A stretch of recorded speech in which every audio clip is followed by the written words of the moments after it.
Hello, lovely people. How's it going? I hope you are doing good. So, today we're going to be playing Slay the Princess. My goal this year is to play more variety of games. Not less gacha, but just more variety and like games that have been on my list for a while. So, I played Mouthwashing recently. I absolutely love that game. I did a little poll. You guys voted for Slay the Princess by far. Oh, by far. And people were saying that this game is apparently amazing and I will like love it. So, I'm really excited. I'm going into this blind. I've never watched anyone play this game. I don't know much about it. I just know it's like kind of a horror game and it's like a choice-based game, which is always very exciting, but I am quite an indecisive person. So today I'm going to go with my gut. We're just going to be balls to the wall in it and just giving it a go and see what happens. Because, yeah, don't really know much, but I'm excited for an amazing experience. So let's delve into Slay the Princess, the Pristine Cut. Well, apparently this is a horror game, so woo! Here's a warning, guys. Just take that into account. Be safe out there. Oh, look at like the finger. It's like a little claw. Whatever horrors you may find in these dark spaces, have heart and see them through. There are no premature endings, there are no wrong decisions. There's only fresh perspectives and new beginnings. This is a love story. Oh shit, is it? Oh, okay.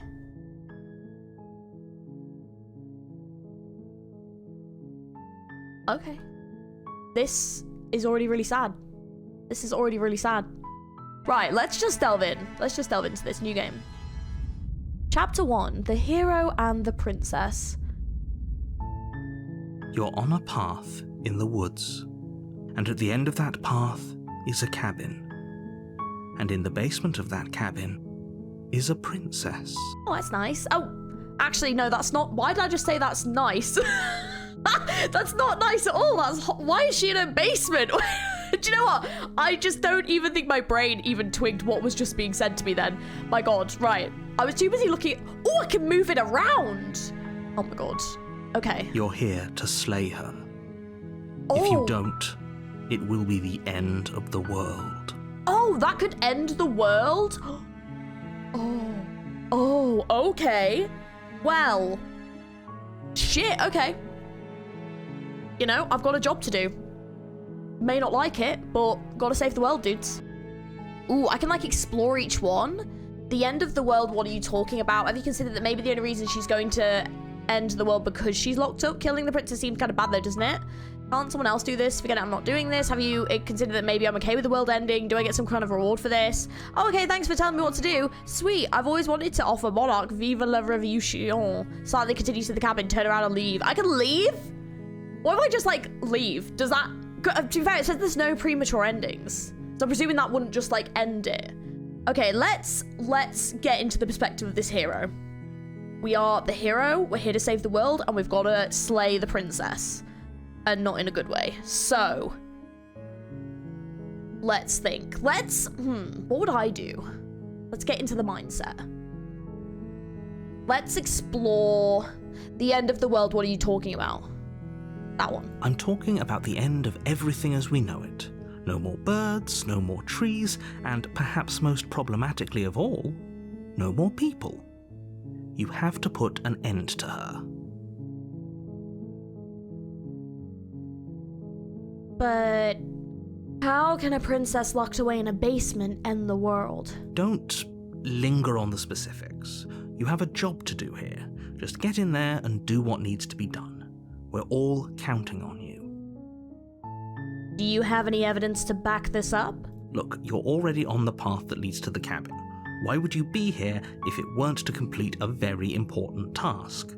You've made it this far, you might as well reach the end of your journey. Well, I feel like I don't have enough information right now.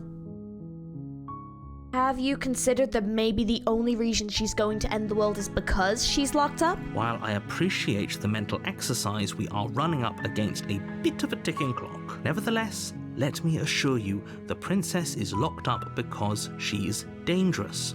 She is not dangerous because she's locked up. And before you decide to waste even more of our time by asking how I know that, let me suggest a more pragmatic lens through which to view this situation. Causality doesn't matter here, because the end result is the same no matter what led us up to this point.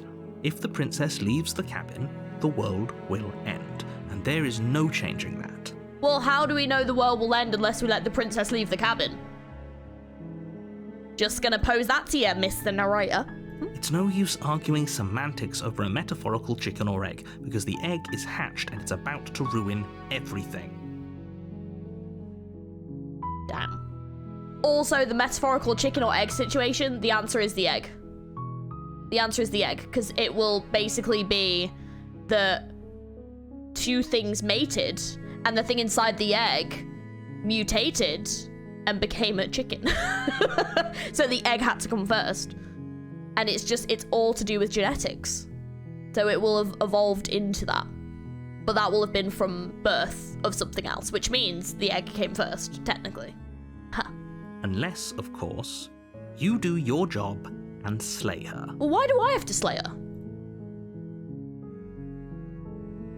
Can't someone else do this? Oh, if only that were the case. But I don't make the rules. I have to say, I'm surprised at your reluctance thus far.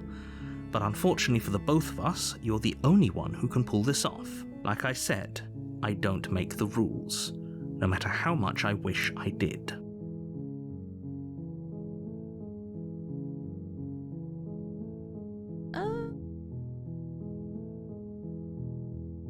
Look, I'll go to the cabin and I'll talk to her, and if she's as bad as you say, then maybe I'll slay her. But I'm not committing to anything unless I've had a chance to meet her face to face. Then I guess we'll just have to see what happens. But a word of warning. If you go in prepared to hear her out, she could easily trap you in her web of lies. And the more you listen to her honeyed words, the harder it'll be to pull yourself out. Then each and every one of us is doomed. So sure, go, talk to her. See how that turns out for all of us. Oh, we'll see, all right? We'll see. You make your way up the short path to the cabin. You'll find the princess within. We're not going to go through with this, right? She's a princess. We're supposed to save princesses, not slay them. Ignore him. He doesn't know what he's talking about. Proceed into the cabin.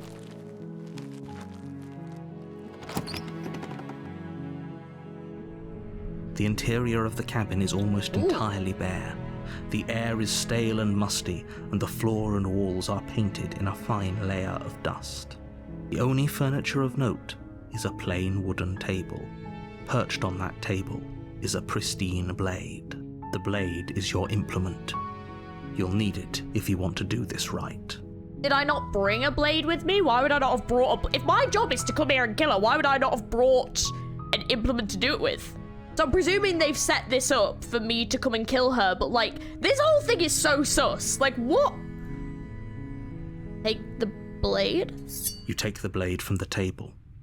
It'd be rather difficult to slay the princess and save the world without it. I don't like how silent it went. Enter the basement. I don't really want to. What if she just stays in the basement? Can she? The door to the basement creaks open, the cursor, revealing a staircase faintly illuminated by an unseen light in the room below. This is an oppressive place. The air feels heavy and damp, a hint of rot filtering from the ancient wood.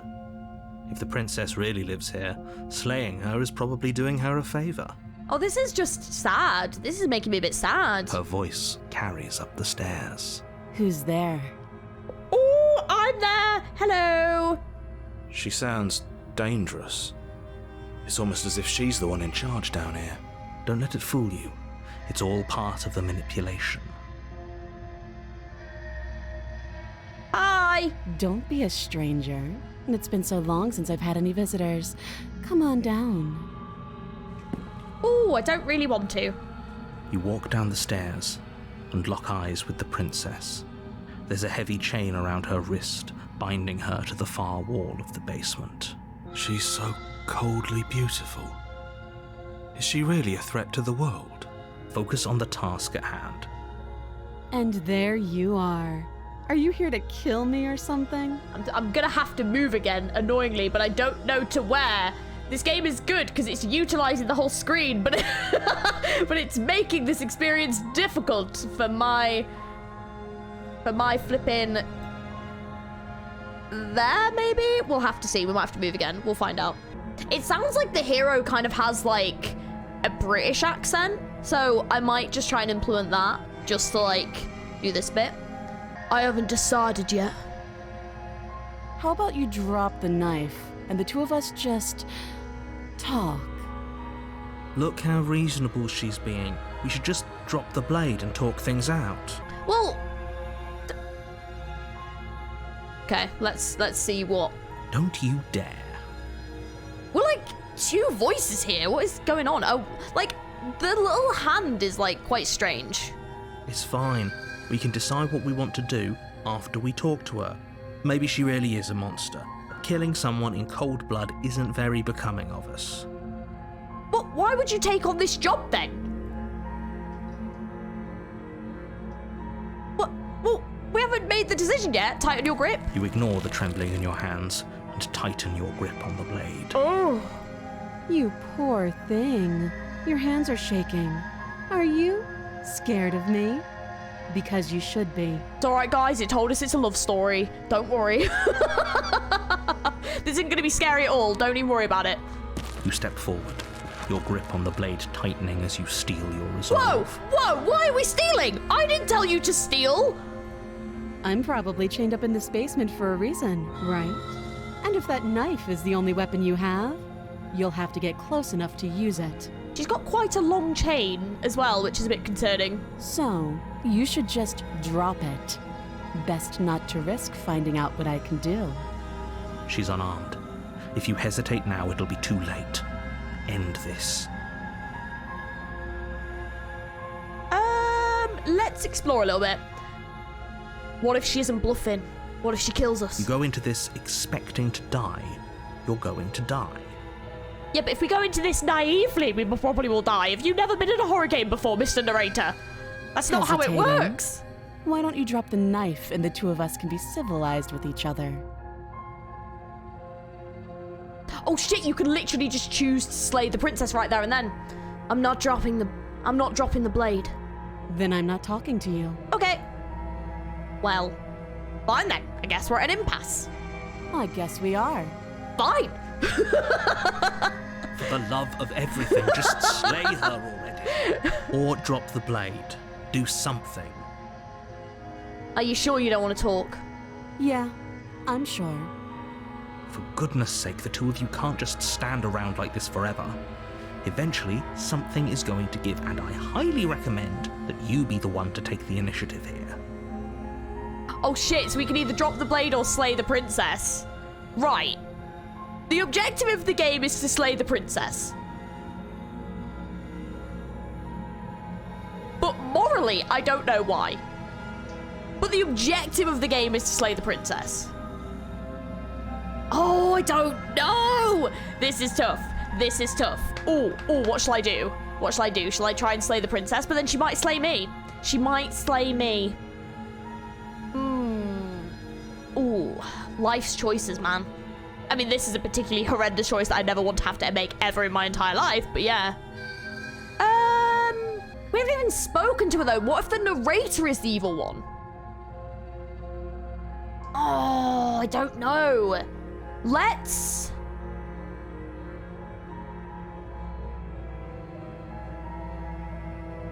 Oh, let's slay the princess. You charge the princess, blade trembling in your hand, but you've already lost the battle. Wait, what are we? What the... She casually sidesteps your thrust before knocking you to the ground with a single blow from her elbow. Oh shit, okay, never mind. We shouldn't have hesitated. But she doesn't stop there. She kicks you a few times for good measure, the pointed tip of her shoes feeling like a pickaxe against your fracturing bones, making sure you stay down. Well, this love story is off to a great start. As you lie, crushed and broken on the basement floor, the princess kneels on your throat with the kind of weight you didn't think her slight frame could possibly possess. As you gasp for air, she eyes you with an intense curiosity. Like the beginning of Shrek, with Shrek and Fiona. Similar thing happened. You shouldn't have let that fear creep into your heart. You had the upper hand, and now look at you. All right, Mr. Narrator, you're not helping. Is this really the best you could do? Look at you. Completely broken. I'd be lying if I said I wasn't a little disappointed. She applies more pressure, slowly Wow. squeezing what's left of your life out of your lungs. Well, This is the end, isn't it? I'm afraid it is. okay. Everything goes dark, and you die. Oh shit, wow, that was quick. Cool, guys, so this was Slay the Princess. Thanks for watching. Chapter 2, The Tower. Oh! Wow, okay. You're on a path in the woods, and at the end of that path is a cabin. And in the basement of that cabin is a princess. You're here to slay her. What? If you don't, it will be the end of the world. What? I'm getting a terrible sense of deja vu. A terrible sense of deja vu? No, you don't have that. This is the first time either of us have been here. Nah, bollocks, mate. I've literally got it on video. If he doesn't remember what happened, then maybe it's best to keep it that way. You know I can hear you, right? It's going to be a lot harder than you think to keep secrets from me. What does it matter what he knows? There's nothing we can do to stop her. Ooh. She's just going to kill us again. Voice of the Broken. Oh, shit. She is not going to kill you unless you let her. But slaying the princess and saving the world is going to be much more difficult than it has to be if you spend the whole time second-guessing yourself. This is more than just deja vu, though. I'm pretty sure this whole thing just happened. It hasn't. Or if it has, I certainly haven't been a part of it. We've just met for the first time, you and I. Let's assume I'm telling the truth and all of this really did already happen. Why should I listen to you? Why should I bother doing anything? Those are two very different questions, but fine, I'll indulge you if that's what it takes to get you moving. Let's say for a moment that this really is the second time you've met me, or at least a version of me. You died last time, which probably only happened because you didn't listen to me. Of course we died. We couldn't land a single blow on her, and she broke every bone in our body before she decided to let us die. What were we supposed to do to stop her then? What are we supposed to do to stop her now? It's pointless. I wonder if she remembers. Is this like a time loop situation? She's just a princess. Slaying her shouldn't have been difficult, but congratulations. You've been given another chance to actually do this right.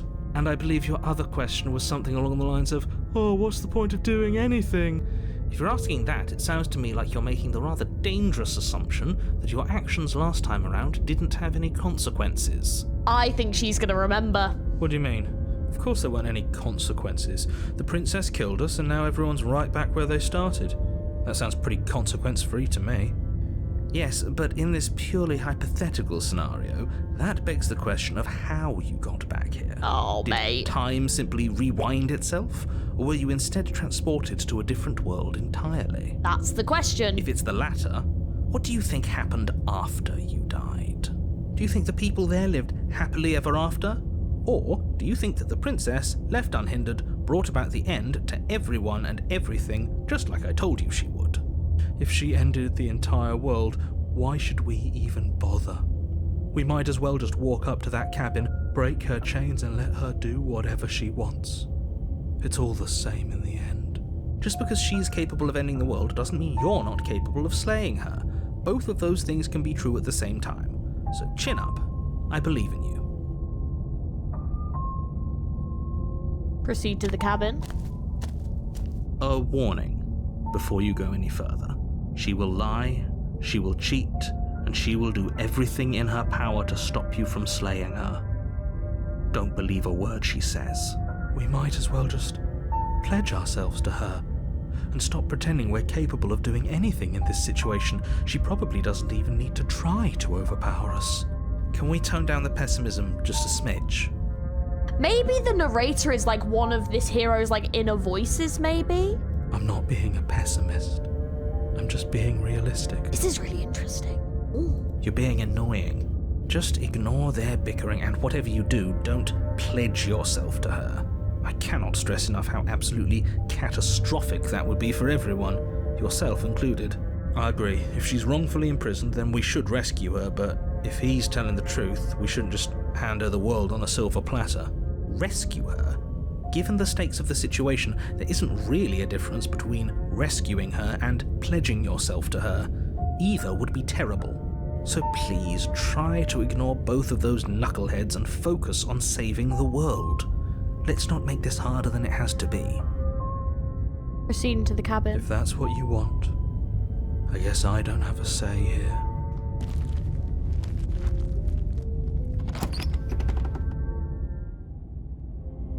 The interior of the cabin is larger and more grandiose than its humble exterior would suggest. What? The only furniture of note is a massive marble altar with a pristine blade perched on its edge. How is that inside the cabin?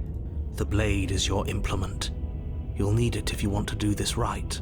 Why do we feel so small? I don't know, but this is freaking me out. We don't feel small.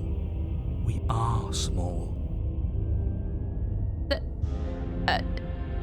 We can approach the mirror. The whole cabin is different from last time. What's in the mirror? You walk up to the wall next to the basement door. It's a wall. There isn't much to see here. What are you talking about? This isn't a wall. It's a mirror. Or at least it'll be a mirror once we wipe off that layer of grime. Wipe the mirror clean? You reach forward and rub your hand against the cabin wall. I hope you know how ridiculous you look right now. Oh, we're fucking hallucinating. Oh, wonderful. We should count ourselves lucky. Some things are better left unseen. This whole cabin is different than last time? Maybe that's because you haven't actually been here. I hope this means you'll finally get that ridiculous past life nonsense. You haven't died, and you certainly haven't been killed by the princess. See, do I take the blade or not? Because what's going to end up happening is what happens when we take the blade and then we end up having this stupid argument with the princess again about the sodding blade. Oh, I don't know. I kind of want to talk to her now. I feel like stabbing her was the wrong move. Do we take the blade or not? Or do we just end at the basement? We'll take it. Let's listen to the narrator. You take the blade from the altar. It would be difficult to slay the princess and save the world without a weapon. Use Custo. Enter the basement.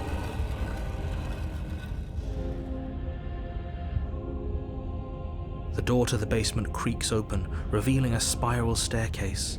Its steps almost as deep as you are tall. The smell of incense drifts up from below. For a moment, you almost feel at ease. Well, that's a mistake. This is actually kind of nice. It's still a stone basement. If the princess lives here, slaying her is probably doing her a favor. Her booming voice rolls up the stairs. Is that a guest I hear? Don't linger on the stairs. Come down and witness me. Oh, she's got like a twinge to her voice now. You weren't kidding when you said it was booming. Oh no. She wasn't like this last time. Oh no, what have we We done? need to get down there.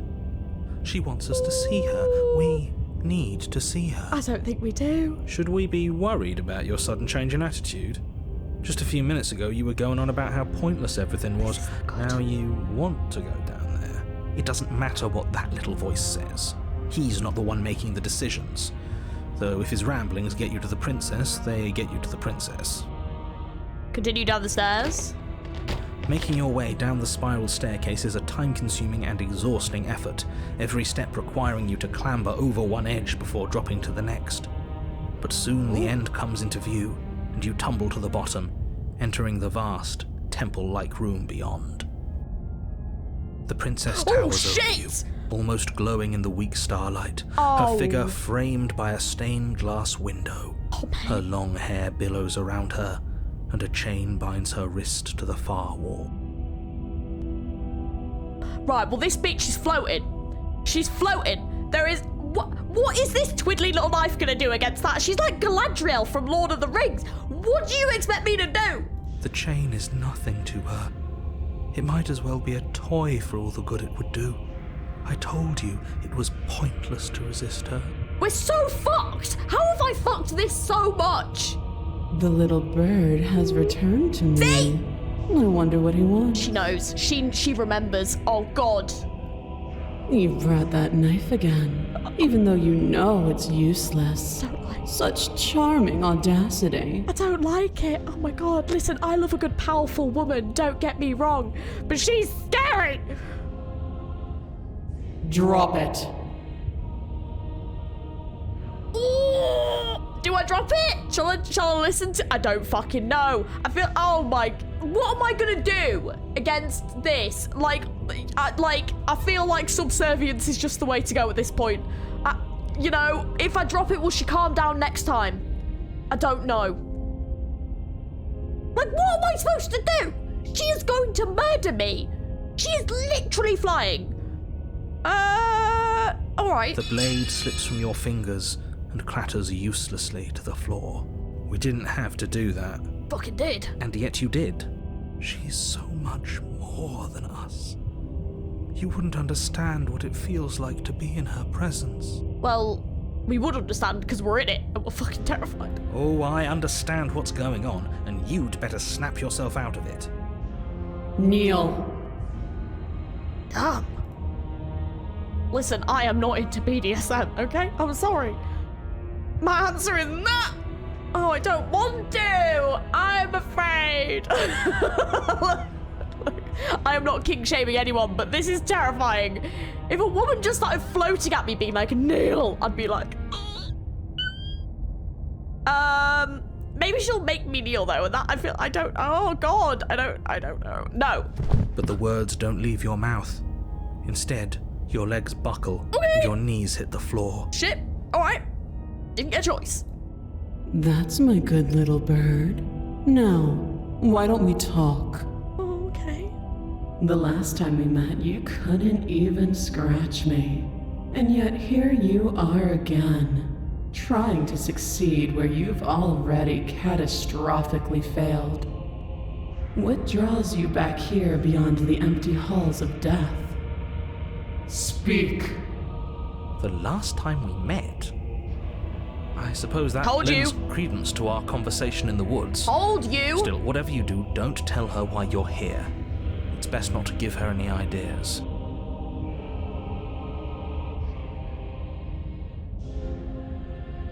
No, I won't tell you. You will. Oh, no, put it away. Just do it already. It will feel so much better to do as she says. I said no. Such firm resistance. How surprising. Perhaps you need another lesson in submitting to your betters. Please, I don't want a lesson. Pick up that needle. Do it. It's what she wants. What No is... objections here. I don't know what she's planning, and I don't like that we don't know what she's planning, but we might as well pick up the blade. Why does this feel like a As horrendous your idea? eye falls on the blade, you feel a weight. Some divine hand that sits unperceived by your senses, but that manages to push you towards its desires like an unseen puppeteer. Oh, I literally can't do anything else. Pick up the You blade? reach forward and grasp the blade. All right. Stand.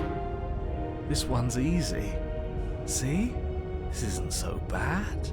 Okay, yeah. We can do that. We were probably going to stand anyway. We're all gonna stand up anyway, don't matter. Stand? You can feel a creaking tension between body and will as you slowly rise to your feet, like two foes forced into an unhappy truce. Oh no. The princess eyes you with soft contemplation. The moment seems to last a lifetime, the silent anticipation of what's to come dragging out the long, painful seconds. But all silences are broken eventually. To define me is to claim we stand on level ground. We do not. You are quiet shadow, while I am brilliant radiance. Bit egotistical, I'll give you that, but you are floating, so yes, your highness. Take that knife in your hand and slit your throat. Ooh, no thank you. I don't like throat stuff. No. What? You don't have to listen to her. You're armed. Just steel your nerves, step forward, and end this. End this? Oh, we'll end this all right. I didn't have another choice. Your hand lifts the blade and brings it towards your throat. Okay, I apologize for the unclear language. End her. Ah! Ah! Resist! Resist! Your body is sluggish and unresponsive, actively fighting against Come you, on! but you do your best to stagger forward. One step at a time, you move towards the princess. Slitting your throat would have been a mercy, but it seems you're in need of a harsher lesson. Plunge that knife into your lungs. Ah! No! I'm sorry. Don't. As you take another step fucking forward, hell! the blade digs into your ribs, slicing through flesh with ease. Why? It somehow feels like an entirely natural thing to do, while the simple act of walking has become an arduous impossibility.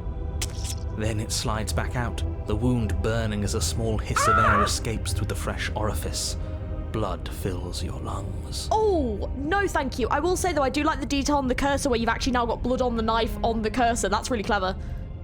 Now, do it again. Keep doing it until I give you permission to stop. You sadistic bitch! Those are just words. You don't have to listen to her. It's what she wants. Oi! You, heroic one, what are you doing? Don't just let this happen. Stop him from killing you. I'm on it.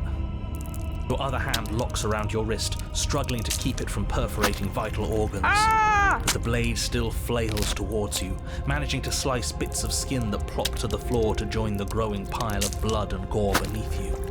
Despite the pain, you manage to keep yourself in one piece, at least for now. What a pitiful display.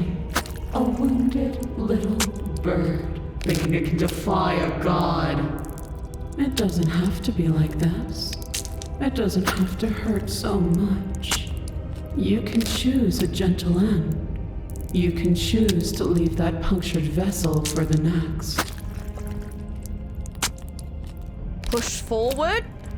Or you can pathetically struggle against yourself until the floor of this temple is painted with the bloody impressions of your futility. You continue to approach the princess, even as the repeat. You know, this would be a lot shit, easier sorry. if you gave us a hand. My influence only goes so far, and I can only juggle so many things at once. Sorry, I didn't mean to click. The best I can do right now is to continue to drive you forward.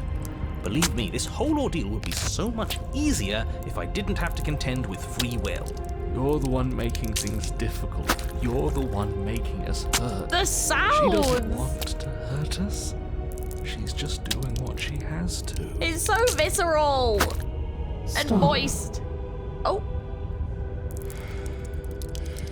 As you finish crossing the room, you fall to your knees at the princess's feet, your chest heaving as your blood pools in the crevices of the stone floor, the coppery taste coating your throat. The princess kneels down, lifting your chin with her finger as her face lowers to yours. I will say the artwork is sick. Your devotion is misplaced. You've surrendered to delusion. But something about your defiant spirit speaks to me. You are different than you were before. Well, thank you very much. Perhaps, if you've learned your lesson, I can spare you from the release of death. There's a place at my side for you, if you'll have it. Not as an equal, but as something worthy to be kept. A priest, perhaps, or a pet.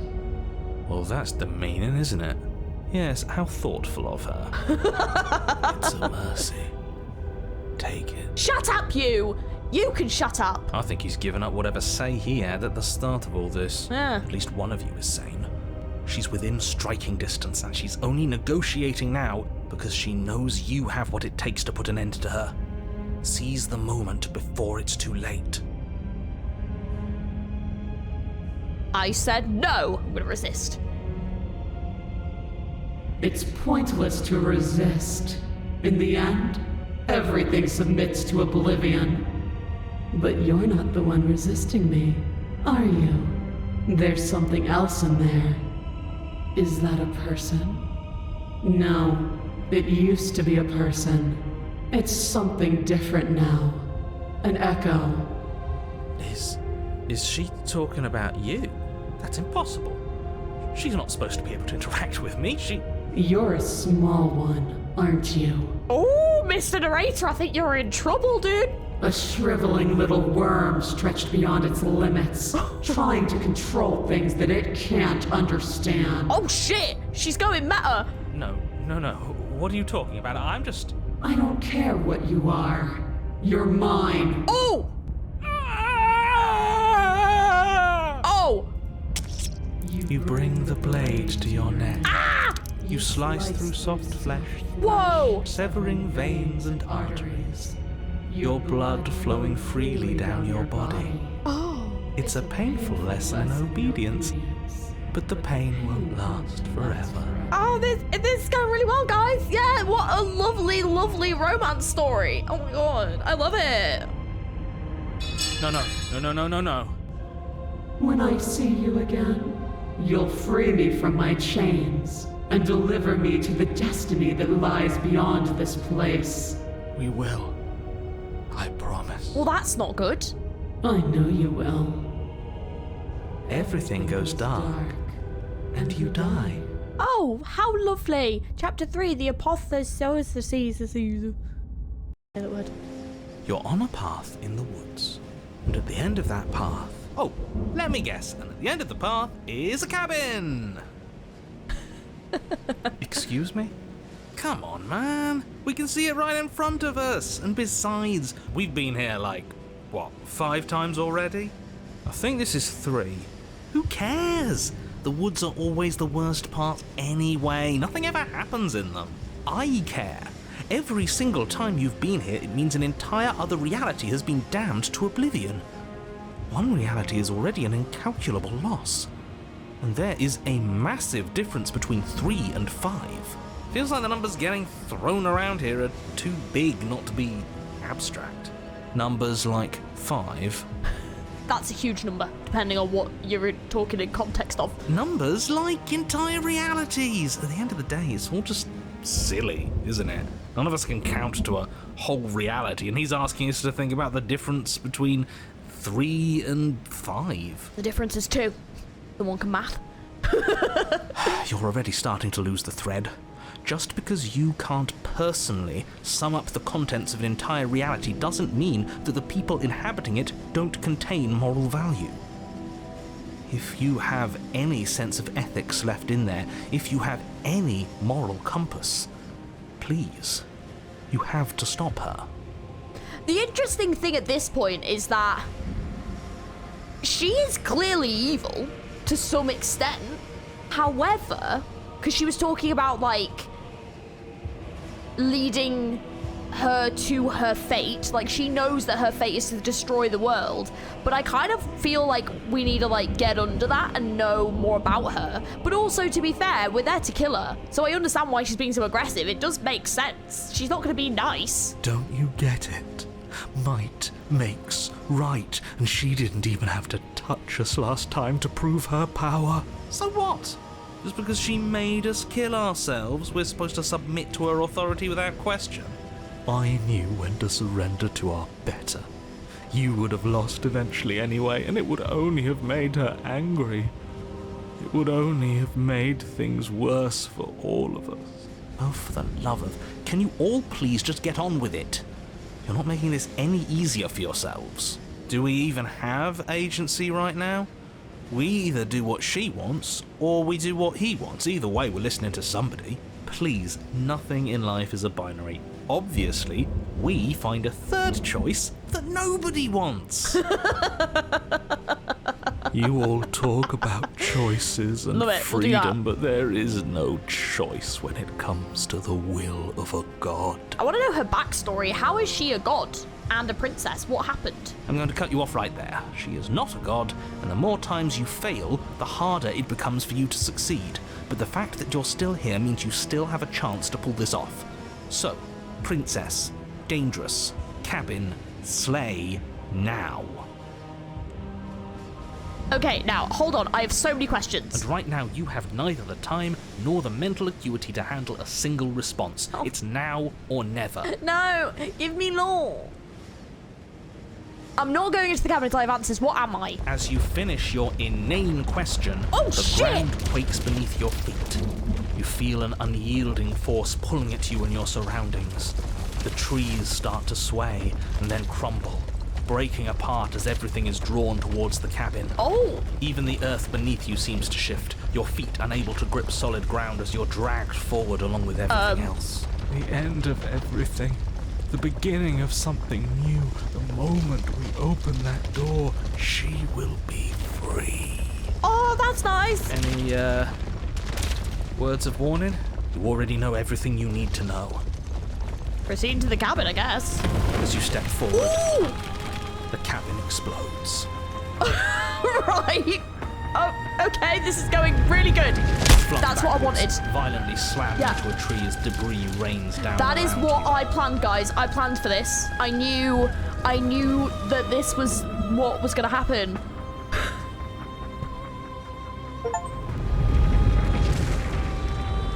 Oh! You watch in paralyzed awe and terror as the princess emerges, her body unfurling from some vast space as she stands upright to face you. I mean, that's fucking sick. But what? The world bows to her. The ruined landscape shifts, trees and stone and the ground itself succumbing to her gravity, orbiting her like a great black hole. Oh, that's nice. Finally, the little bird has set me free. This is always how it was going to end. And this is always how it was going to begin. Okay. There's a loud thunk from the tree behind you as something embeds in its shattered bark. Your pristine blade. It's now or never. Hey, funny one, didn't you say something about a third option earlier? One that would make everyone unhappy? Well, we could always run away, right? To where? I don't know. Anywhere. You're all ruining the moment of her reception. Have you no respect for the divine? Take the blade, embrace your new goddess, or flee. Let's do the third option. Flee! A coward to your core, you turn to flee, leaping from the piece of floating debris and into the empty space beyond where the woods used to be. Wow. This isn't cowardice, this is a calculated move. It is. I know exactly what I'm doing. Sure it is. Can it be a bit of both? I'd be lying if I said I wasn't just a little afraid of her. A little. Are you so awestruck by my glory that you cannot bear to look at me? I think not. As you fall, a great force pulls at the back of on! your neck, violently yanking you away from whatever lack of destination you were headed towards. Oh, shite. Now witness me. Oh, no, thank you. I'm good. Yes, Your Grace. She turns Ooh, you to face she's right her. there. The scruff of your neck is held firmly between two giant fingers. Well, I must say you have the most stunning cheekbones, ma'am. Please put me down. So much for running away. Shit. I forgive you your transgressions, but my destiny is inescapable. She's right, we don't even have a weapon. It's over, isn't it? Yeah. And yet she still extends her mercy. We should do as she says. Why are you all resisting in the first place? Embrace your... Oh, I don't have a choice. Embrace your new goddess. Okay. So much for spiting her. Spiting him it is. Good. I can feel your heart opening to mine. Her words are like a gentle tug, drawing you closer to the mountain of her body. You land softly on her shoulder. Her skin is warm and comforting. This really is the end. Is it the end? We're still here.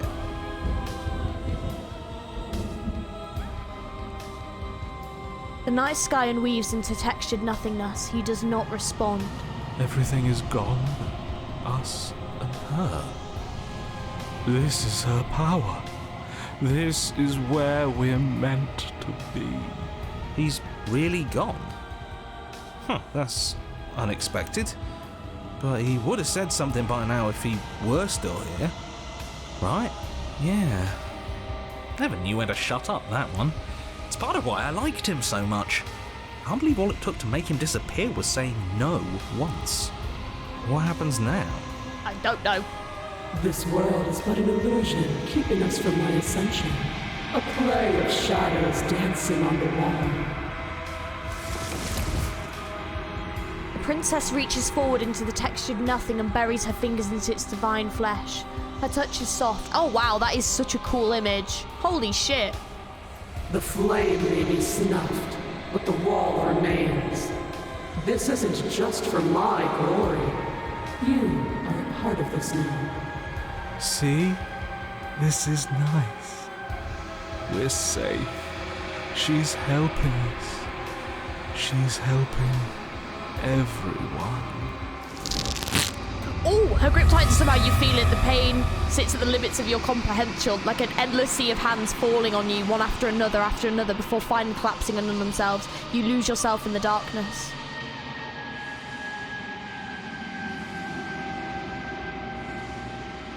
Scream in unintelligible agony. It will be over soon, little bird. And then your eyes will open, and all of this pain will seem but the fading memory of a distant dream. Soon? Soon? Does that mean there's gonna be more? My only comfort is that he isn't here to see us suffer. He would love that, wouldn't he? The textured nothing is ripped open, and with it you are being ripped open. Amid the sea of dissociated pain, you can feel everything that is pouring out into the ether. You feel something else too, anger, a need to lash out and hurt that which is hurting you. Yes. Hurt her. Do something, anything, to make it stop. No, if suffering is that? what she demands of us, suffering is what we'll give. Why would I doubt our God? The curse has gone really cool. It is so tempting to see what's on the other side of that great big nothing, but I think I'm gonna lose myself if this goes on for much longer. Why do we have to be the ones going through all this pain while she gets all the benefits? Blasphemer. We have been given the gift of offering ourselves to a higher purpose, and you spit in its face. Make her suffer with you or suffer in the darkness alone? Make her suffer with you. Oh, you are wave tendrils racing against themselves and down the shape of an arm. You snap around it. Oh, shit! We really did! Oh, I'm a bad person. Oh, okay, that was a choice. Relief as a massive burden is lifted from you. You are in one piece, you're in your body. Your eyes open. Before you is a massive form of the princess, arms bound by textured nothing. Behind her, a hole in the world leading to something beyond, something beautiful. Oh, there! I knew it! That old windbag was hiding all kinds of secrets from us. There's a whole world out there. I don't know what to say. It's just so beautiful. Doesn't the mere sight make all the misery worth it? It's not all that. What did you do to me? I was supposed to be perfect. I was supposed to be a god. I was all of those things. And now I'm not. All because of you. She looks up with futile sorrow at the something beautiful that sits beyond. We could have had everything. If only you had given me a little more, we could have been free on the wings of my glory. Now we're stuck here. Forever. I, for one, am perfectly happy to be stuck here forever.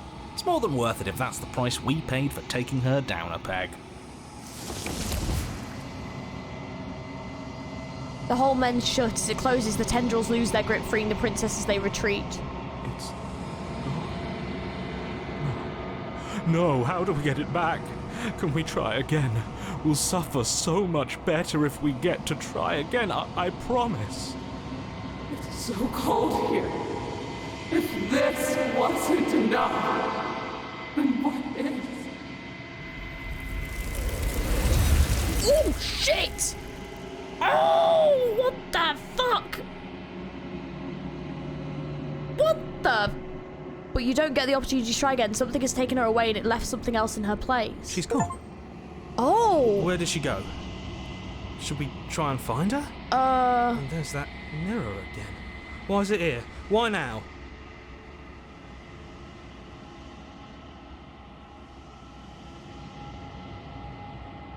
I don't know where she went, and I don't even know how we'd even go looking for her. Right.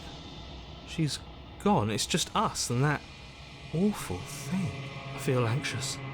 Does anyone else feel anxious? Then what the hell are we supposed to do? I've got no idea. The narrator is gone. He is. Does that mean the world ended? Again, what the hell are we supposed to do? Figures the world would end and leave us with all this nothing. I think we're supposed to look at the mirror. There's something dreadful about it. I don't think you should. Oh, shit. No. Don't do that. I don't want to look at us. Oh, we don't really have a I'm choice. begging you, don't do this. Nah, we've got no other choice, mate. The mirror never scared you before. It's different now. It feels, I don't know, final. You approach the mirror, gaze at your reflection. Silence as you reach forward. They're gone, but the mirror remains. It's time for you to see what's in it. Ooh, it's you. That's such a cool image. Holy shit. You are alone in a place that is empty. It is quiet here. Proceed to the cabin.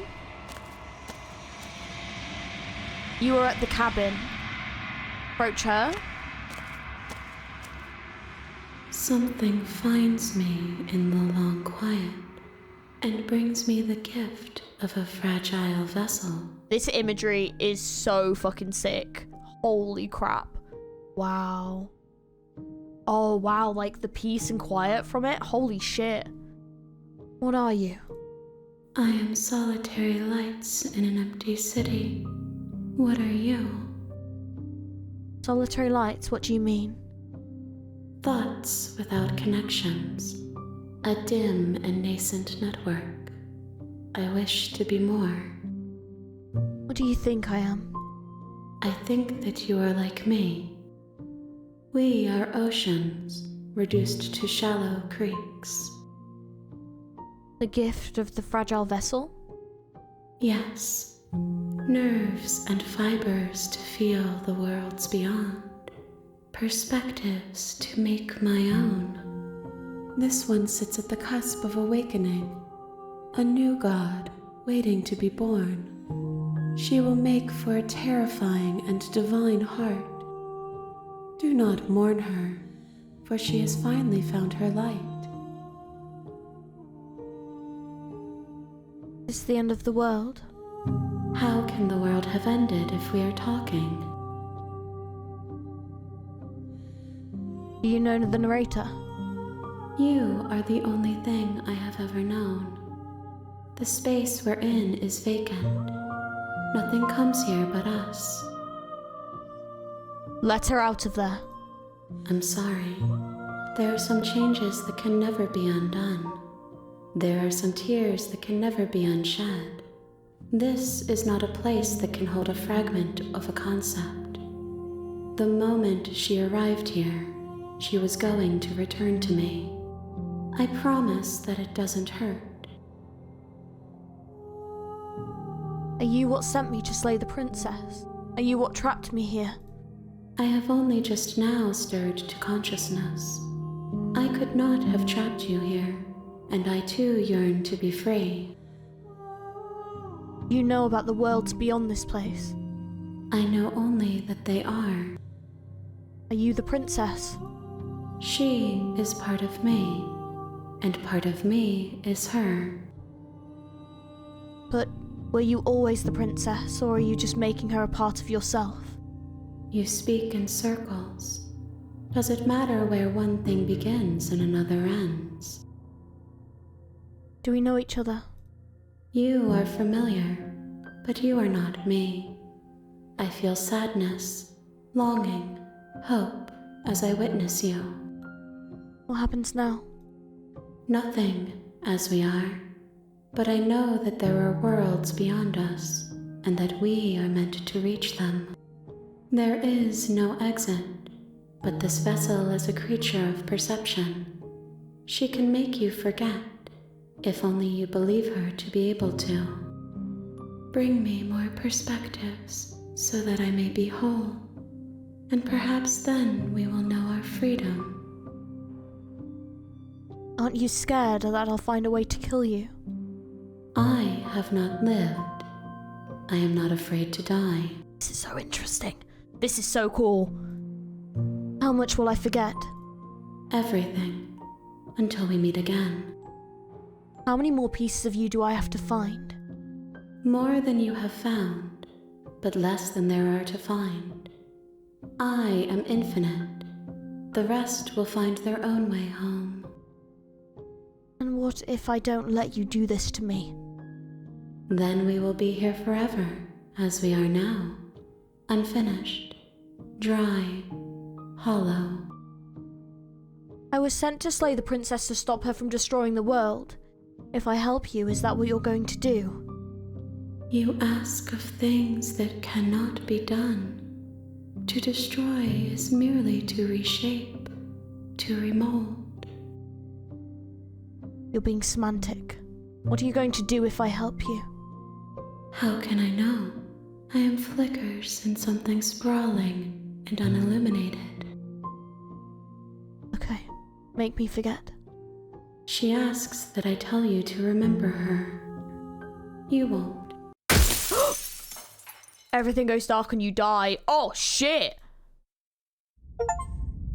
Oh, we're back to the beginning. Oh! You're on a path in the woods. No and at the end way. of that path is a cabin. And in the basement of that cabin is a princess. You're here to slay her. Oh, if wow. you don't, it will be the end of the world. That was so good. Oh, shit. You can skip previously seen dialogue by hitting tab on your keyboard and... Oh, okay. To be fair, we didn't actually explore all of these before.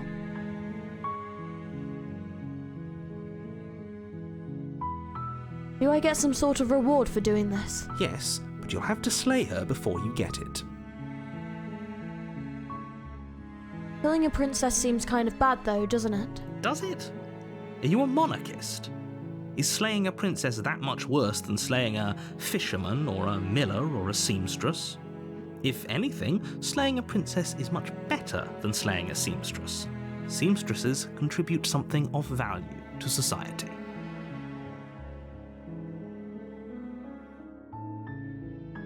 Can you tell me what my prize is going to be for doing a good job? It's a secret, but I think you'll like it. It's a special reward, just for you. And whatever you think it might be, I can promise you it's going to be even better than your wildest imagination. Finally, get you to the cabin. You make your way up the short path to the cabin. You'll find the princess within. We're not going to go through with this, right? She's a princess. We're supposed to save princesses, not slay them. Ignore him. He doesn't know what he's talking about. Proceed into the cabin.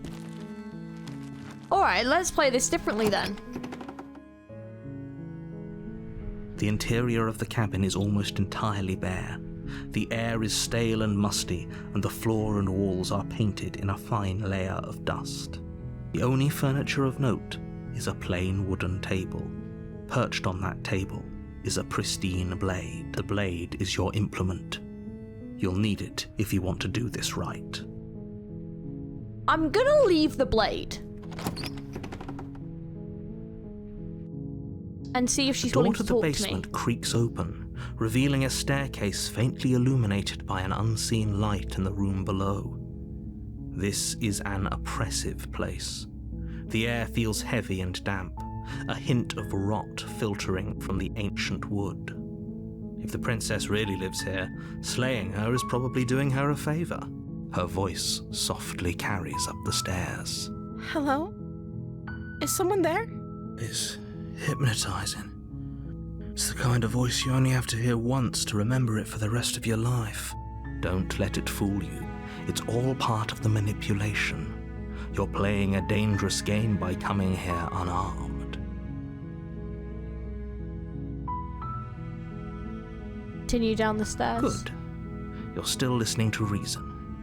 It would be better if you had a weapon, but you may still be able to do what needs to be done.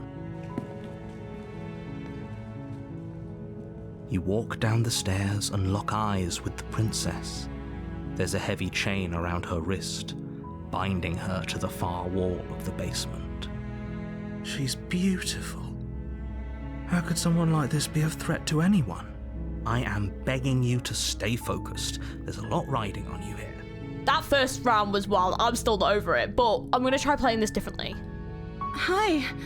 Do you think you can get me out of these chains? Even like the dialogue's different. Hold on, let's talk a bit first. Okay.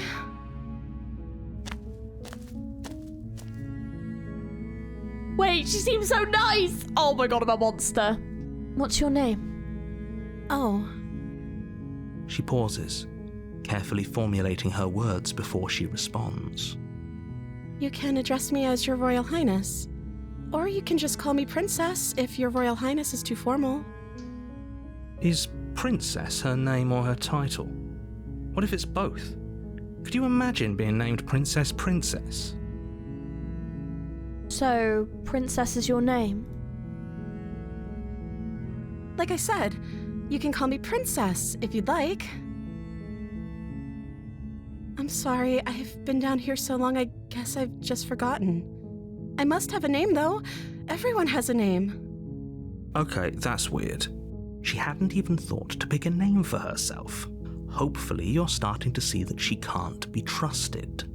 Go back upstairs, get the blade, and slay her before it's too late. If I'm the first person you've seen in a while, what have you been eating or drinking?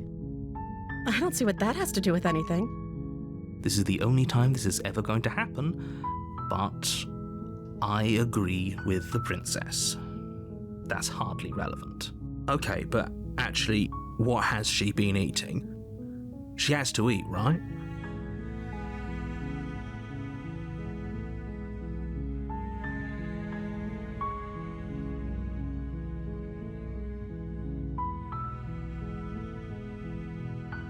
I don't know anything about you. For all I know, you're locked up down here for a reason. Of course I'm locked up down here for a reason. I don't actually know what that reason is, but you don't just stuff a princess in a basement and throw away the key without there being some sort of an explanation, right? You have all the explanation you need. You should know better than to trust whatever she comes up with. I was sent here to slay you. You're apparently supposed to end the world.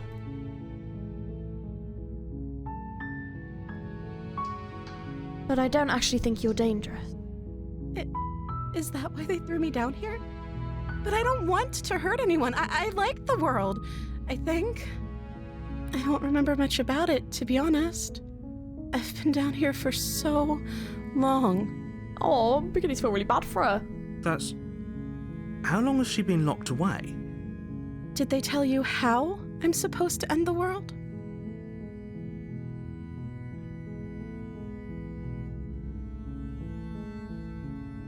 No, which is why I don't think you're actually dangerous. Sooner or later, you'll learn to trust me. Hopefully it won't be too late when you finally come around. Thank you for believing me. Now, can you help me get out of here? I still have a few more questions before we leave.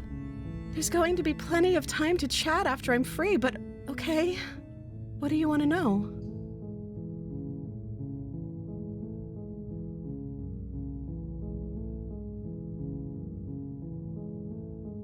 I won't kill you, but I can't just set you free. It's too risky. What if I stayed for a while and just kept you company? Maybe then everyone could be happy. That seems like a pretty good compromise. I don't think I could bear being down here that much longer. Leaving her alive is too risky. If you don't deal with her soon, she will find a way out. So I'm the only one who liked that idea. One way or another, I'm going to find a way out of here. Oh. It would make it easier for both of us if you'd help. Oh, I don't like the way it went all quiet. But if you don't, I can promise that you'll regret that decision. Oh, for fuck's sake! Ah! You have to make a choice. Let's hope for all our sakes it's the right one. Oh, I just got fucking chills.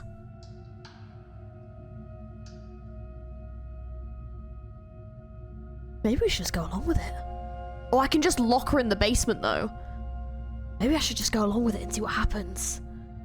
I'm kind of curious as to what's going to happen if I actually let her out. Okay, let's get you out of here. You can't be serious. Thank you. Thank you. You won't regret this, I promise. Just go along with it and see what happens. You're making a huge mistake. I probably am, yeah. No, I think you're doing the right thing. You walk up to the chains binding the princess to the wall and give them a tug. They're large and heavy, far too solid for you to even imagine trying to break them apart. I'm guessing you don't have the key? Maybe it's somewhere upstairs. Doubtful. Whoever locked the princess away down here intended for her to never see the light of day. They wouldn't have just left the key to her chains somewhere in the cabin.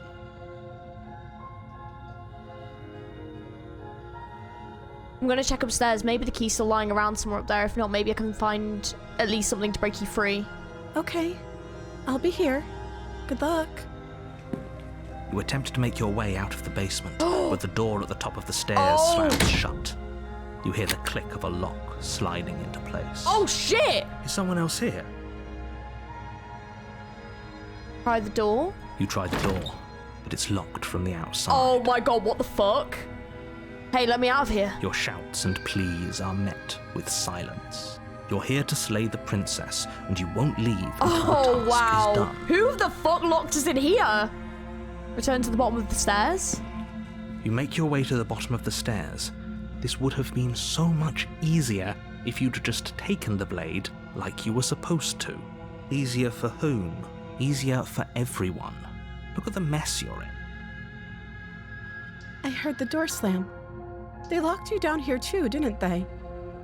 There's a slight panic rising in the princess's voice. If I could just get out of these chains, I know we could force our way out of here together. She barely hesitates before raising her arm to her mouth, her teeth tearing through her limb with the determination of a trapped wolf. Okay, that is a cursed image that will never leave my brain. Oh, I don't want to keep looking. Oh my god! As she rips her flesh from her bone, a sound comes from behind you, the clang of bouncing metal. It's the blade from upstairs. You're not sure how it made its way down here, but if there's a time to strike, it's now. Oh, that image of just tearing her. Ugh, that is grim. That is never going to leave my brain. Oh my god. Or we could use it to free her. You won't like what happens if you do that. Save the princess. We're going with it. I'm just sticking with this line. Fine.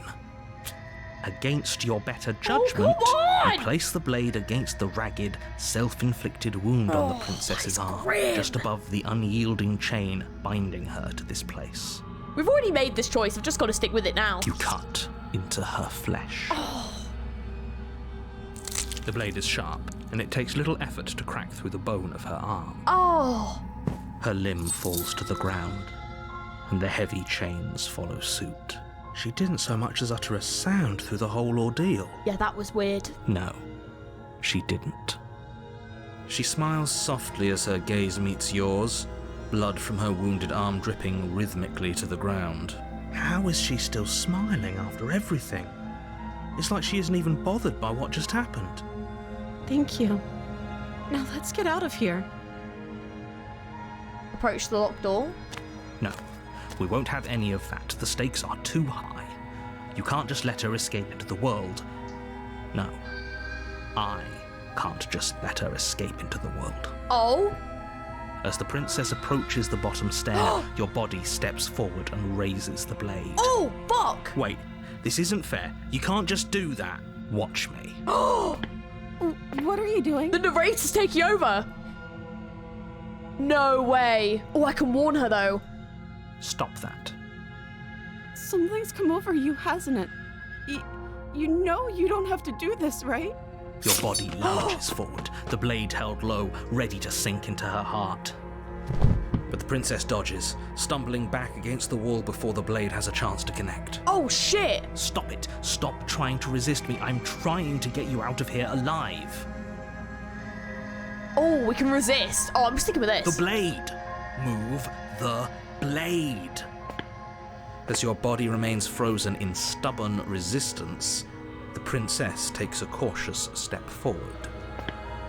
We both know this isn't you. She nervously reaches towards you and takes the blade from your infuriatingly rigid hands. What are you doing? I'm sorry. I'll try to be quick. She plunges it into your chest, tearing through flesh and sinew. It is agony. But you aren't dead yet. Oh, damn. Oh no, I'm so sorry. Stay strong. We can tough it out until it's done. For her sake. For her sake? Don't you start pretending that dying a painful death is some sort of heroic gesture. The two of you have literally doomed everyone. Whatever. She sinks the blade into your chest again and again and again, and you feel every inch of burning pain that slices its way into your body. I'm sorry. Shit. She doesn't know how to use a knife, does she? Apparently not, though it doesn't matter how sloppy her blade work is, does it? A stab wound is still a stab wound, and it won't be long before you bleed out. I'm so sorry. With one last thrust of the knife, your legs give out beneath you. Oh, well. You collapse to the floor, your blood pooling around you, your limbs unresponsive. The princess stares down at your ruined chest as tears carve rivulets of pink down her blood-spattered cheeks. It can't just end like this, right? Oh, that's rich coming from you. As much as I'd prefer for things to have gone differently, I can't deny the reality of what's happened. The two of you made your choice. It's over. Everything goes dark. And you die. Oh, chapter 2, The Damsel. Was that the same name as before? I can't remember. You're on a path in the woods. And at the end of that path is a cabin. And in the basement of that cabin is a princess. You're here to slay her. If you don't, it will be the end of the world.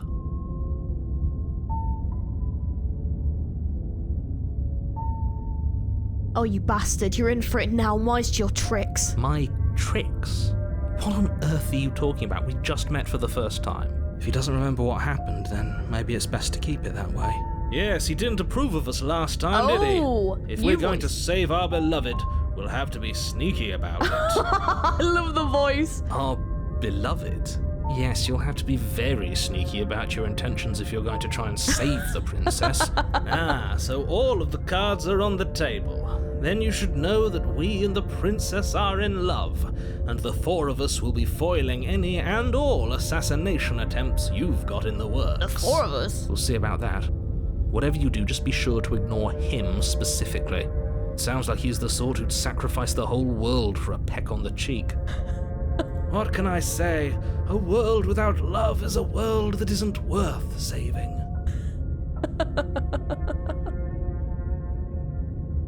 Proceed to the cabin. I'm curious to know what's going to happen this time. A warning, before you go any further.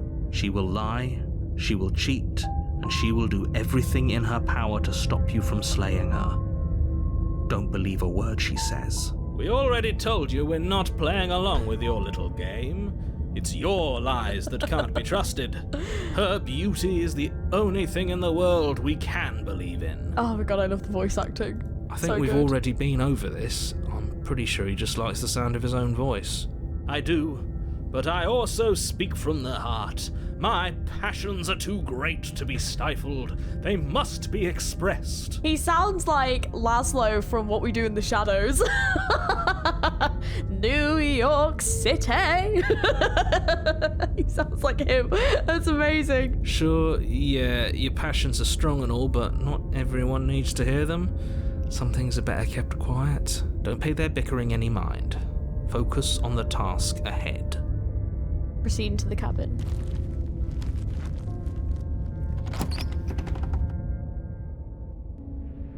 The interior of the it's cabin different is again. clean and elegant, its stone walls draped in fine threaded tapestries, a prison befitting a royal prisoner. The only furniture of note is an ornate wooden table with a pristine blade perched on its edge. The blade is your implement. You'll need it if you want to do this right. You didn't say anything about the mirror on the wall. That's because there isn't a mirror. There's a table, there's same blade again. sitting on the table, and the door to the basement. There's nothing else in here. There's definitely a mirror. There isn't. I'm sure the princess would tell us there was a mirror if she were up here. In which case she'd be lying to you because, again, there isn't a mirror. But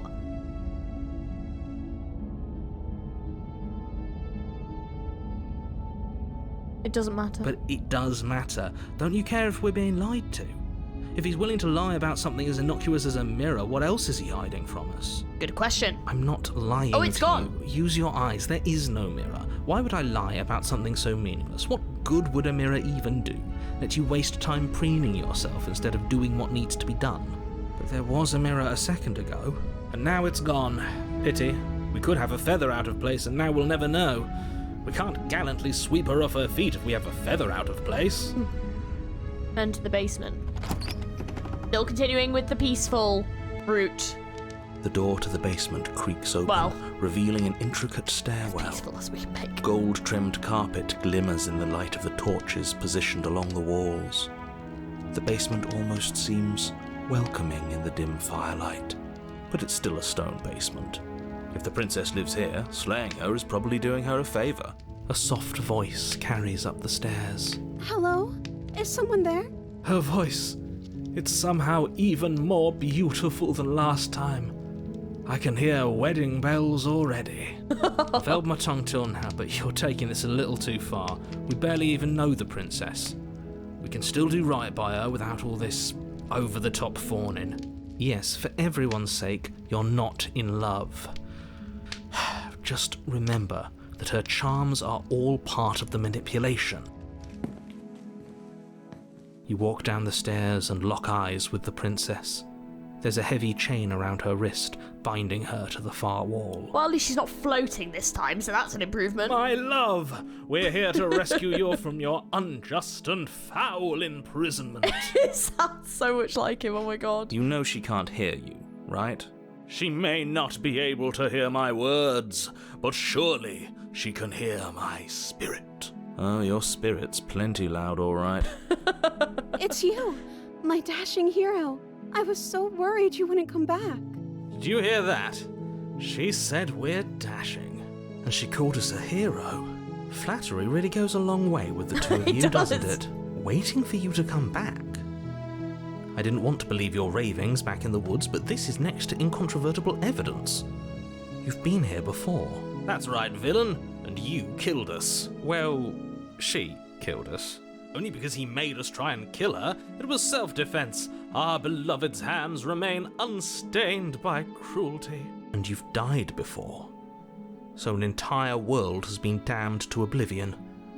I'd really hoped I'd be the first, but what's done is done. What matters is you have a chance to do it right this time. We damned a whole world. But everything reset. Nothing resets, you're just somewhere else. And you can't keep hopping between worlds forever. Especially not without leaving a trail of incomprehensible devastation behind you. This is horrible.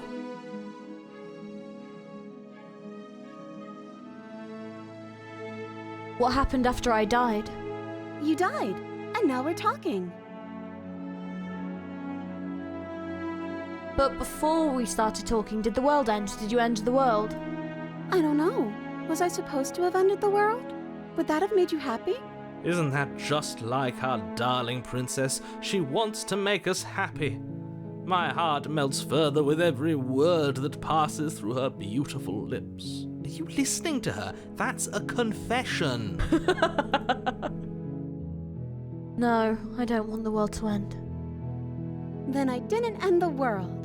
See? She didn't confess anything. She is innocence itself. Not so sure. I'm sorry about what happened last time. The narrator who sent me here to kill you took over my body. It was extremely unfair. If another version of me was pushed to such drastic action, it was for good reason. That's okay. You were just doing your best, and that's all that matters. She took that in stride. To a surprising extent.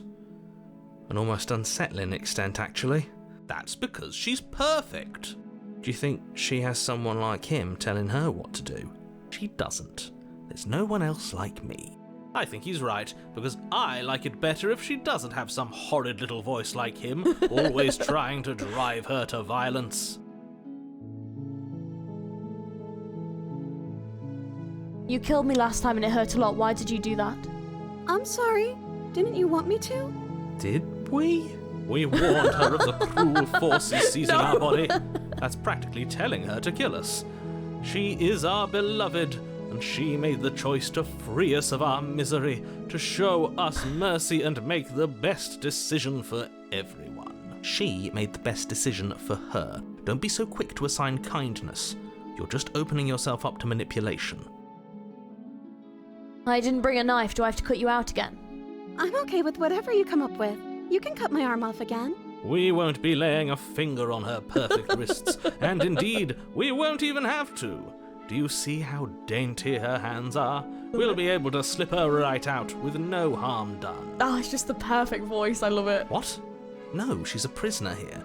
You can't just slip her hand through the chains. Why are you two arguing over the logistics of slipping her hand out of her shackles? She just said she'd be okay with any idea we came up with.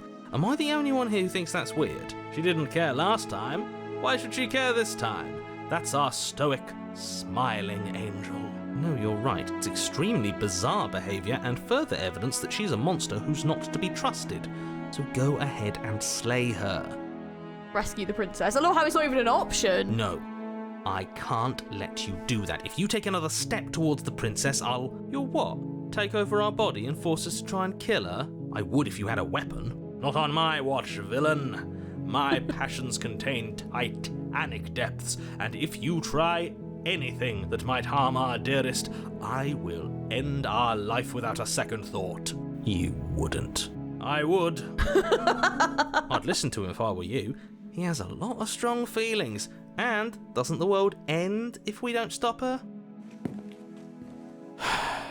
You approach the princess and gingerly slide her hand from her bindings. Oh. That shouldn't have worked. Oh, that did work. I'll be damned. We're doomed. That was easy. I can't believe it. But I guess I have to. Yeah. I told you, there's no life more worth living than that of a true believer. I'm free, and you're not trying to kill me this time. Thank you. Thank you so much. You're welcome. The princess jumps up and smothers you in a joyful embrace. Ugh. If only you had a weapon, one slip of the wrist and your pristine blade would be buried in her back and everyone out there would be saved. Luckily for Mr. Romance, we don't have a weapon. Who needs a weapon when we have the power of love on our side? What do we do now? What do you want to do? Let me guess. End the world? Spoken with the rank cynicism of someone who has never felt love in his heart. I don't actually know. Nobody's ever asked me what I wanted before. She doesn't even know what she wants. You may have had her all wrong. What if this whole thing is just a misunderstanding? What if she doesn't want to end the world? You're so gullible. Is the only thing you've ever doubted the actual truth? I think I want to leave. And I think... The princess closes her eyes in deep I'm reflection. I'm waiting for the horror. And then she shrugs. I don't know. What do you want to do? This is like me and my friends trying to make plans. What do you want to do? I don't mind. What do you want to do? Oh, I don't mind. Right, well that isn't making a decision. Neither of us have made an actual decision there, apart from a decision to not answer the question.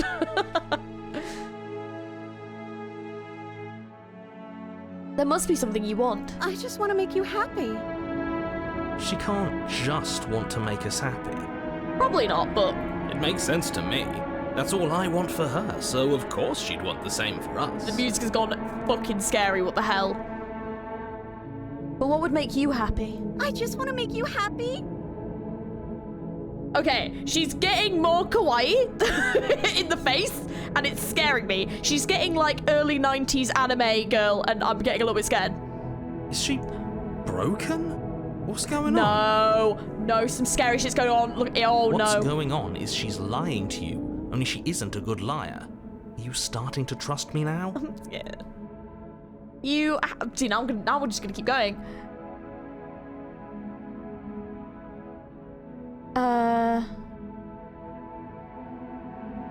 You have to want something more than just making me happy. Okay, I'll find something else to want if that makes you happy. Oh no. This isn't right. I don't know what's going on, but this isn't right. I fail to see the problem here. She's just sweet on us. You don't have to act like it's a big deal. What's happening?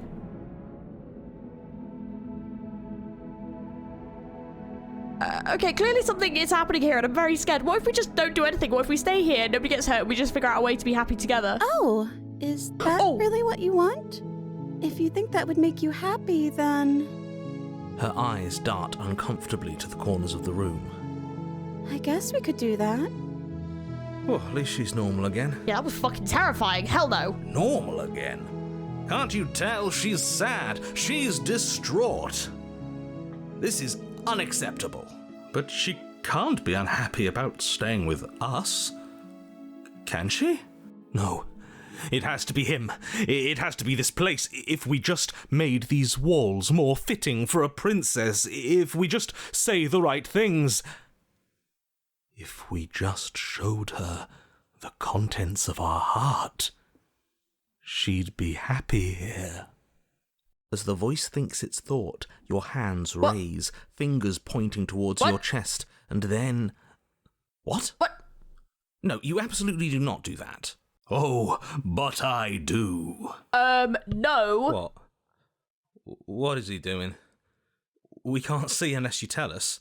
Are you sure you want to know? He's gonna rip his heart out of his chest today. I suppose I can't stall forever.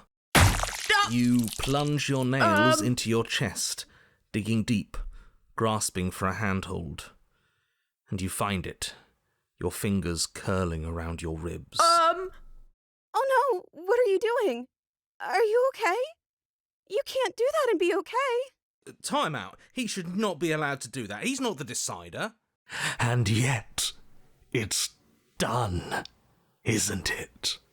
It will be soon.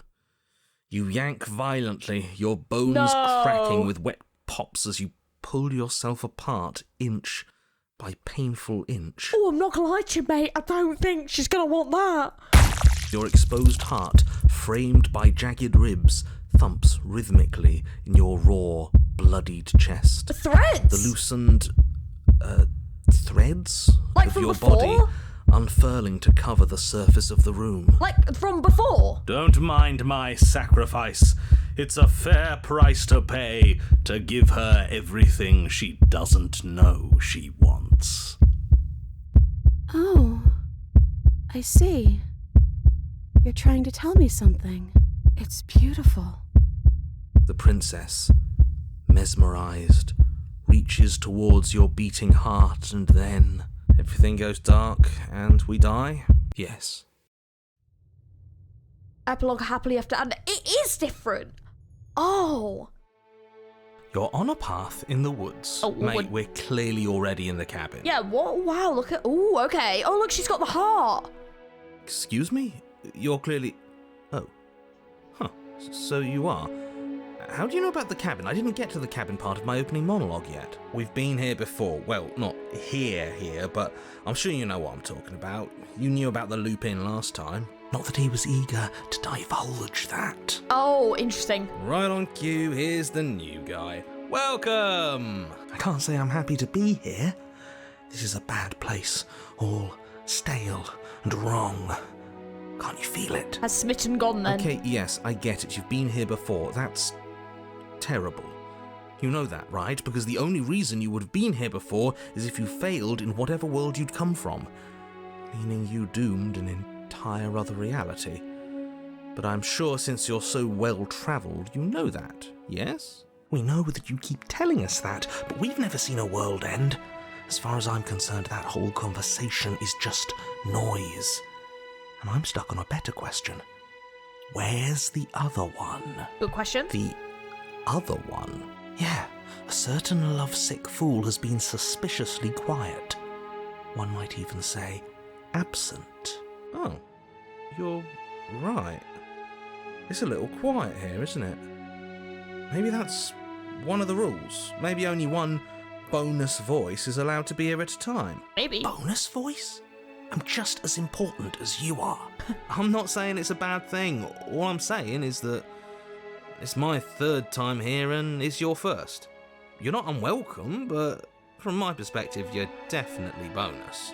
I'm going to describe the room now. The interior of the cabin is vast and regal. High arched windows line the walls, their multicoloured glass casting kaleidoscopic patterns across the stone floor. An iron chandelier hangs from the vaulted ceiling, its many candles lit with flickering light, vaguely illuminating the massive room. This is a house fit for royalty. Before you, there isn't a blade, is there? That's not good. What does it matter if the blade's here? We didn't use it last time and the time before she used it to kill us. I see your point, but it's still an option that's been taken away from us. I don't like losing options. Yes, and it's an important one. It's your implement. You're going to need it if you want to do this right. And the fact that you're here, right now, again, means that you have not yet done this right. But it's not there, is it? We don't even get the choice. So, what are we supposed to do? I don't actually know. I'm sure it'll turn up somewhere. It has to. It's part of the whole structure of this place, I think. At the very least, it's important. So none of you are going to talk about the mirror? Oh, I see it. I've just been preoccupied with everything else going on, like the fact that we can rip our own heart out without deciding that's what we're going to do. Is that what happened to you last time? How did that even work? You better not do it again. Blame Smitten, it was his fault. Lucky for you, the one who did it is the one who's gone. Wonderful. Moving on, I have no idea what you're talking about. There is no mirror. There's only the stained glass windows, the empty table where your blade should be, and the door to the basement. You said that last time too, but that hasn't stopped it from showing up again. Or moving. Mirror or no mirror, the door to the basement, your only way forward, is just on the other side of the room. How about you walk over there? Approach the mirror.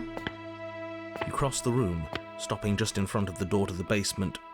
What is this about that supposed mirror? Just reach forward and fumble around a bit. I'm sure you'll find the handle. Well, shall we have a look at ourselves? Maybe it won't go away this time. Reach forward. You reach forward, Nope, your hand went away. instinctively wrapping around the handle. Instantly went away. Figures. And then you push the door open. Marvellous. We can proceed. It would seem that the stairs to the basement don't lead to a basement at all. Rather, they go up. They're draped in fine carpet too, one that feels pleasantly soft against your feet. If the princess lives here, slaying her would probably... no, that doesn't work here at all.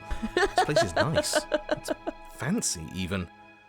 I have to say, whatever you did in your previous lives, I deeply dislike how much it's thrown me off my rhythm. Yeah, who knows what we're going to find this time? Well, if all of this has thrown you off your rhythm so much, then maybe we don't have to slay the princess. No, you absolutely do. Just because she lives in a nice house doesn't mean she doesn't pose a direct threat to all of reality. It's in her very nature. Am I the only one who remembers how much she changed last time? Does she even have a nature? That is precisely why she poses a threat. I don't know, she got weird for a second, yeah, but she didn't change that. We have to move on. This is a wildly dangerous line of reasoning. No, you can't just say that and not... Her voice, gentle and warm, with an undercurrent of fatigue, rolls down the stairs. You're home. Dinner's ready. What? As much as I desperately want to know what happened last time, we are not going to examine it. That's weird. The more we think, the worse this gets. That's very weird. Why are you so on edge? This is much nicer than what we're used to. I'd like to have dinner. Dinner sounds nice. Of course dinner sounds nice. It depends what she's made, though. That is the problem. This isn't supposed to be nice, and she's supposed to be a prisoner. I need to stop talking. I need to stop talking. Just go upstairs, okay? And don't eat the food. Seen up the stairs. This hall, like the one below, is grand and beautiful. Torches bathe the room in warm, comforting light. just enough to illuminate the tapestries along every wall, woven with scenes of chivalry and courtship and romance. The many cloth eyes are fixed on each other, gazes averted from the long table in the centre of the room, the princess seated at its far end. Let's say, is this her with us? Is this like what we look like? Your pristine blade glints in the weak torchlight, hanging from a golden Oh. chain around the princess's neck. Ah. So that's where it is. And the tip is already pointed right at her heart. Okay, everything is falling back into place. All you have to do is cross the room, push down a little, and the entire world is saved. That's easy. Isn't that suspiciously easy? There has to be a twist. There has to be something waiting for us. You saw what happened to her last time. She's not what she seems. You're here. Now we can start being happy together. Why don't you sit down? Wouldn't that be nice? As the words leave her mouth, the torches flare and a chair swings in from behind, knocking your legs out from under you. You're forcibly seated at the head of the table. Okay. Isn't that better? It is better, right? Oh, I guess so. What is this place? It's our happy ending, just like you asked for. It's everything we're supposed to have ever wanted. Oh. What are we supposed to do now? Oh, right, dinner. I totally forgotten about it. Flames burn bright and a shadow dives across the table. In its wake, it leaves a feast. I mean, that looks like a nice feast. You know, that's convenient. You know, that the shadow can just do that. That's cool. Go ahead and dig in. I'm sure you're hungry. What the shadow is, I don't know, but still cool. Remember what I said. Oh, but it looks so amazing, and after everything we've been through, we could really use a break. Are you sure we need to be so concerned? It's the question. I don't know. Maybe we'd be alright. I'm not sure about anything, and that's the problem. For what it's worth, I generally don't think one should trust strange food that magically appears on a table. But nothing here is exactly what I expected it to be, so make of that what you will. Eat? Let's eat. We're playing a nice route. You begin to feast, and the princess follows suit, her soft smile never fading. Yeah, like she's eating it too. The food is more exquisite than you ever could have imagined. You sample countless otherworldly dishes, sauces and bread and hearty stews whose tastes dance across your tongue. You tear at hunks of meat practically melting from the bone, juicy and tender and bursting Like with me hungry. flavours you could scarcely begin to describe. Your cup fills itself again and again with a flowery nectar so sweet it tastes like glimmering jewels. This really is perfect, isn't it? It is. I mean, it's still suspicious, but It is the best meal Yeah. you've ever had. it does sound delicious. But then it's over, and you're just as hungry as when you began. Oh. Wasn't that perfect? We should do it again. The shadow washes across the What? table, clearing and replating. The feast is once again laid before you. Okay. The food is good. Again. You tear into golden crispy flesh, dab at the slurry of aromatic sauces on your plate with thick crusted bread, sip your goblet of sparkling gems. But you have done this already. Yeah. And then it's over. And you're just as hungry as when you began. Okay, I don't like that bit. You're still hungry too, right? I know this wasn't as good as it was last time, but we just have to do it again. That's all. It'll be perfect if we just do it again. So the Oh. shadow sweeps over the table, clearing the old and laying out the new.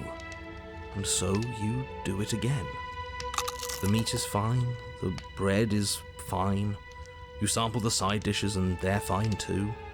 You finish your goblet, the liquid within no longer glimmering on your palate, instead leaving your mouth coated in a tacky film. You put it down and it fills again. You do not drink more. So we had a mediocre meal. It's not a big deal. That's the trap. It wasn't mediocre at first. It's trending down. We're just getting a little sick of it. So what? We just have to try something new.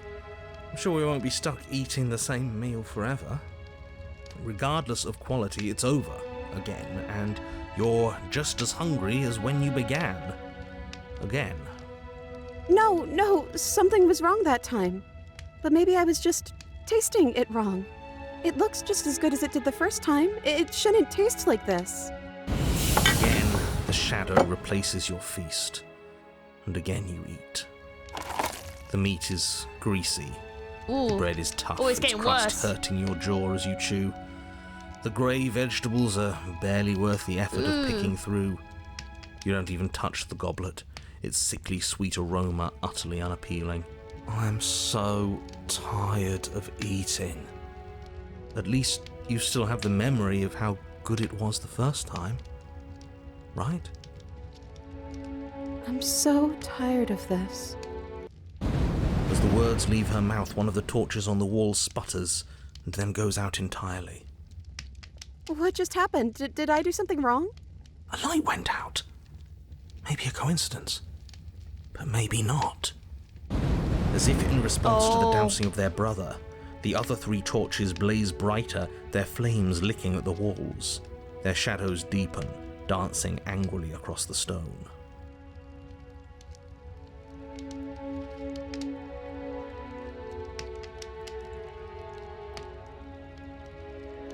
It's just a torch. Don't worry about it, we still have plenty of light. Yeah. We just have to keep the rest lit, and everything will be okay. The princess's eyes dart to the floor. We should do something fun. Wouldn't that be nice? What if we played a game? She's trying to distract us. Yeah, that's exactly what we should do. The flames roar, and the shadow comes dancing across the table. What is the It leaves behind an shadow? intricate game. Its pieces elegant and beautiful and enticing, its simple rules already apparent, even with little explanation. We can probably work together to figure this out as we go. That sounds like a lot of fun, right? Yet another waste of time. Why all the distractions? What are we being distracted from? That's the real game. I feel like I'm 2 steps behind. You're overthinking it, mate. I feel like this is just something to do. We might as well try to have some fun. You and the princess do indeed figure it out as you go. And what a game it is. The tension between turns, the triumphant highs of moves well placed, and the tragic lows of miscalculations and careless plays. The warmth of trust and the cool texture of deception. And then, the climax, as she places her final piece. Oh, I think we got the rules wrong. And so you start over. Time passes. You play the game. You win. Hey! Oh yeah, look at that. Oh, you won. I guess we can play again. Time passes. You play the game. She wins. Oh, I won. I guess we can play again. It feels like we're just delaying the inevitable at this point. It's like sad. Because the whole point of this game is that if she leaves here, she's going to end the world. But on the flip side of it, the monotony of this, it seems like she's just getting sadder and sadder and sadder and not enjoying it. It just makes me feel like sad for her, and she clearly has this like romance that she's like built with the character almost like in her head, because this never happened and it's just not what she thought it would be. There is a long pause, and the board does not reset. This isn't fun anymore, is it? It's never going to stay fun. You don't need me to tell you that it isn't. Oh. Princess visibly panics as another torch sputters. Wait. Maybe this is just too easy. Maybe if we added more rules and pieces, it would be fun again. Yeah. The game's just a little simple. We can make it fun again. The shadow descends on the board once again. More pieces are added, their shapes more intricate, their purposes less immediately clear, and the two of you set about discovering the complexities of the game anew. And so you do. And it is fun again. In fact, it's almost as fun as the first time you played, and the sputtering torch roars back to life. But then you get used to the additions, and the feeling starts to fade. A creeping numbness settling in over the board. More pieces are added. The feelings flare. The feelings fade. The princess suggests new rules. A glimmer of what could have been excitement flits through your mind, quickly vanishing as the game progresses. Your pieces advance in an ever-increasing slog to their destination. Winning and losing become nothing but ends, and even the end becomes nothing as you roll over into a new game, the board resetting as many times as you can finish, till finally... I'm out of ideas. I'm actually out of ideas this time. I don't think I can play anymore. As the words leave the princess's mouth, another torch goes out. Again, the remaining flames burn brighter, and the shadow dances faster. See, it's like forming into something. Oh. I'm happy. She's I promise. scared, We're both though. so happy here. You don't have to be upset.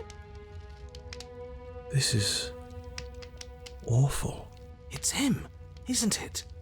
He's making all of this happen. He's the one who trapped us here. Who?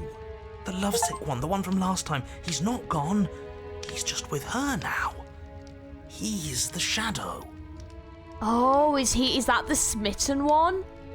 Oh, is it? Oh, so this is the smitten one? Hey, smitten. You were really chatty last time. Don't you have anything to say? Smitten? The torches flare and the shadow grows for a moment, but you don't receive a response. No, I saw him smile. That's him. Regardless, it would seem that he, if there is a he, isn't something you can talk to. Oh, you're talking to the shadow, aren't you? She guessed that right away. She knows what's going on here. I knew it. He's the voice that whispers sweet nothings in my ear. I think he made this place for us. I was right, wasn't I? I can't believe I was actually right. It is him. This is what he became after ripping us open. Like he tore himself out. Are you actually happy here? The princess starts to hyperventilate, her quick breaths punctuating the uncomfortable silence between you. Yes! Why wouldn't I be? Let's not talk about it. We need the truth. You need to tell me how you really feel. I don't feel anything. Oh. The third torch sputters out. Damn. The princess's shadow dances furiously against the far wall. There's just one left. What's going to happen when it goes out? What do you think will happen? I'm too scared to say. What if my answer is what blows it out? If you could do anything in the world, what would it be? What would you choose? I think I'd like to dance under the stars. That sounds lovely. But there aren't any stars here. I'd have to leave. As she says that, the shadow rushes forward and tightens its grip on her wrists. Oh. I'm not happy here. I don't think I ever was. The princess sobs, burying her face in her hands as the final torch blows out. Oh, that's... Oh, God, though, if you think about it, like, in the saddest way... Obviously, there's something wrong with her, but her options were so limited, and it was either she escapes this basement but everything resets because the world ends, so she can never have this true freedom, and then she found someone when we kind of restarted this again who in a way had kind of was giving her that chance and giving her that freedom, and she wanted to try to find another purpose in life and try to make him happy, but that same again didn't make her happy and didn't give her the true freedom that she really wanted. Oh, that's so sad. Are you okay? She raises her head, mascara trailing down her cheeks. No, it feels like an important part of me is gone. But I'm still here. I don't know what to do with that. I don't know how I'm supposed to pick up the pieces. The princess's eyes dart to the floor. Well, we can't sit here forever. That part of us is over. The princess pushes herself from her chair, and you instinctively do the same, waiting by the top of the stairs as she quietly crosses the room. Do you still care about me?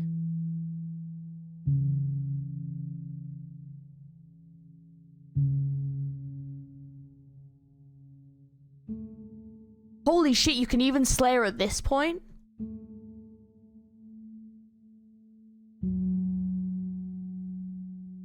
Of course I do. I don't think I'll ever stop. Oh, I wasn't expecting you to say that. I still care about you, too, so maybe this wasn't all bad. But I don't think this place is for us anymore. I think we need to go. Offer her your hand. As the princess steps towards the stairs, you offer her your hand. The corners of her mouth curl into a demure smile, and she gently takes your hand in hers. She's cold, a little clammy, but her skin against yours is the most real thing you have ever felt. You're offering surprisingly little resistance. If we leave the cabin, doesn't that end the world? It does, if he's telling the truth. Yes, well, I've seen my fairy tale ending, and I think there might be worse things than the end of the world. Really was just all meaningless blather then, wasn't it? Think what you will. I'm done fighting. You and the princess don't exchange words as you descend the stairs to the cabin's entrance. And then the two of you step out into the world. I think this is the end of me, even if it's not the end of you. I hope this was worth it. Genuinely, I do. He's really gone, isn't he? Yeah. There's an itching in the back of my head that feels like it's finally been scratched. No more shadowy figures yanking at our strings. No more strings. I guess we're free. The stars are so beautiful.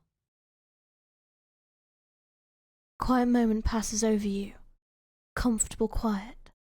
I meant it when I said I wanted to dance. Oh, that's really sweet. She gently pulls you forward and the two of you fall into a graceful step. The only rhythm that guides you is the shared thumping of your hearts beating in perfect unison. Her face, worn and tired, brightens the faster you move, a soft, sad smile widening and widening until it reflects only genuine affection. You send her out in a wide spin and your arms stretch to their limits, only the tenuous grasp of your hand in hers holding you together. You share a gaze that feels like it lasts a lifetime. Thank you for taking me here. This is nice, even if it's a little cold outside. Oh no, the strings again. Oh no! Oh. Share a dance with your happy ending. That's really sad, but you do not get the chance to respond, nor will you ever. It's time to leave. Memory returns. She's gone. Where did she go? Should we try and find her? And is that a mirror? Why is it here? Why now? Of course you're scared. This is not the end for you, but it's not the end for me. What is that supposed to mean? Whatever awful thing I felt before, it feels so much worse now. Can't even trust ourselves. Approach the mirror. You approach the mirror, gaze into your reflection. Silence as you reach forward, they're gone once again. The mirror always makes them leave, but you need to see what's in it. Groan. You find yourself in the long quiet once again. Proceed to the cabin. You are at the cabin. Approach her. Flickering lights and empty cityscapes become pockets of vitality and movement. I am more than I was before. Whenever you are ready, I will wipe your slate clean once again. Are you the same being as you were before? How much have you changed? Is a child the same as an infant? I am an unbroken pattern, but every vessel gives fresh perspectives and carves new avenues of expression. I am different, but I am the same. Everything you say feels like a riddle. Can you give me a single straight answer? I'm sorry. Words are difficult for me. They never fully weave what I wish to say. If you do not like my answers, then you need not ask me questions. The vessels you choose to bring me carry far more meaning than anything words could say in the spaces between. What does it feel like to change like this? Eyes close in reflection. See, that's so sad though, because the hands are like talking for her. Perspectives meld together, and the breadth of my experience stretches to new corners. There are contradictions, conflicts in my nature, and there are familiarities that bind everything together. It feels correct. This is what I need to be. This is the only path forward. When this is all done, do you know what you want to do? With every gift you bring me, I excavate the alleys of what I am meant to be, and every exploration yields new and complicated truths. What I will be is different than what I am, and what I am is different from what I was. I cannot tell you what desires I will hold when I have changed. But in this moment, all I want is to know myself and to know you. You know that at the end of this, once you're finished, I'm going to kill you, right? There is still much to be seen. Neither of us know the depths of our being. Perhaps at the end of this, I will be the one to kill you. Or perhaps we will leave this place together and find new horizons to discover. When I go back, it is as if an invisible wall closes around me. Why can I not do the same things as I've done before? Those paths lead to worlds you've already seen, and to perspectives I have already made my own. They are useless to us now, inaccessible. The only paths of value are those that are yet untread. You've been kinder to me than anyone else I've met, thank you. Why wouldn't I be kind to you? You are the only thing I know that isn't me. What do you want me to bring you next time? Gifts aren't what someone tells you to bring them. My joy is in seeing what you choose. There are no wrong answers, and every perspective illuminates my shadows and shares new secrets. Do you have any thoughts on this vessel? This one is a songbird in a cage of gilded shadows. She will make for an honest heart. Do not mourn her. She has finally learned to sing for herself. You don't have any preferences on how you'd like to change or grow? My preference is for you to show me what you would like me to see. I cannot know the ways I wish to grow, for I have yet to feel them. It is you who guides me down the thin trail of perspective and memory. I don't want to hurt you, but the more times I go back, the worse I fear things will be. The vessels are shaped by memories of you, but their impulses are drawn to the edge of the long quiet. To them, you are a gate to something more, and any hurt you've caused them is understood as a fair price for freedom. But they are only thoughts and perspectives. They are not me. The wounds they've suffered carve texture around my heart. Without them, I would be as I was before. I would be alone and without sensation. I could not feel the joy of having you by my side, for I would not know your absence. How many more vessels do I need to bring you? If I am to be an ocean, you have nurtured me into a pond. My waters are shallow and murky, and I yearn for more perspective. You will have your rest in due time, and I am sorry for the burdens I place on you. I'm ready to go back. I will long for your return, but it will give me time to reflect on what I am. We will meet again. Everything goes dark and you die. Chapter 1, The Hero and the Princess. Got your happy ending with her. Oh. You're on a path in the woods, and at the end of that path is a cabin. And in the basement of that cabin is a princess. You're here to slay her. If you don't, it will be the end of the world. Right, I know exactly the one I'm doing. Turn around and leave. Seriously? You're just going to turn around and leave? Do you even know where you're going?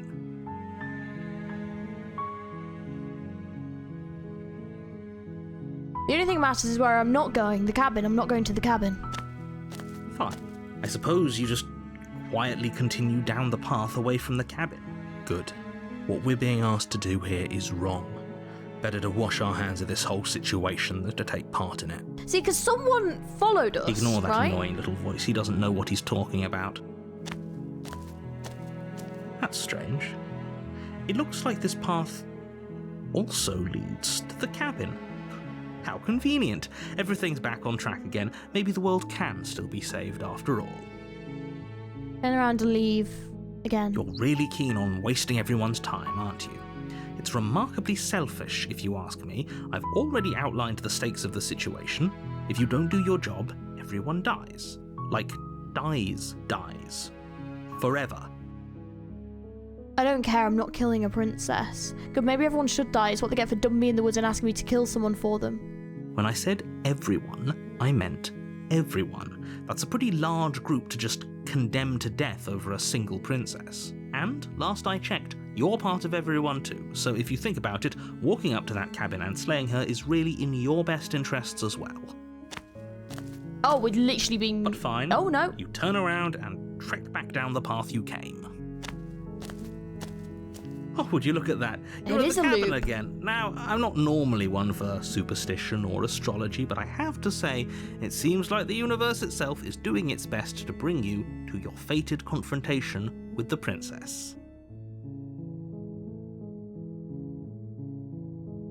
Oh yeah? Well, I guess I'll start walking in a different direction. Again, in fact, I'm going to keep trekking through the wilderness until I find a way out of this place. There's always a choice. Let me tell you right now that you're making the wrong one for pretty much everyone who has ever lived, as well as for everyone who ever will. And here we go. As you trudge into the woods, something strange starts to happen. At first, it's little flickers out of the corner of your eyes. Glimpses of familiar wooden structures through the leaves. Oh, the music is going fucking creepy as hell.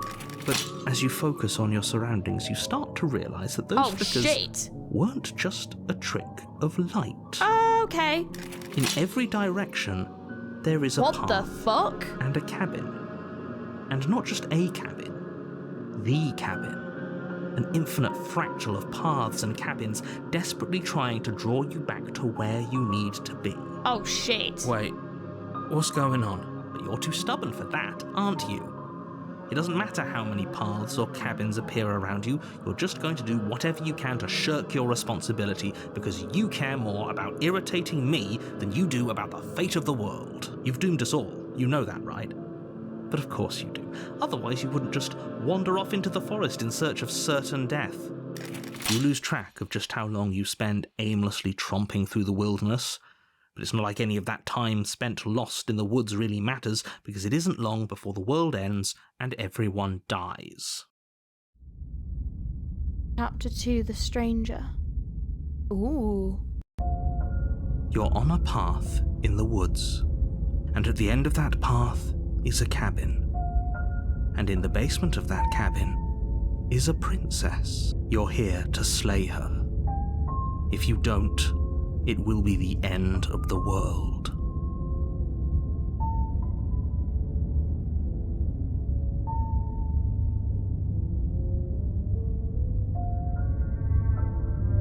I can't run away from the cabin, then I'm just staying here in the woods forever. You have already committed to my completion. You cannot go further astray. Oh. What the Yep, okay, heading to the cabin now, where I'm definitely going to slay the princess. You know I can tell when you're lying, right? Please take this seriously. I am begging you. Shit. We are like... warning. What Before the you go fuck? any further.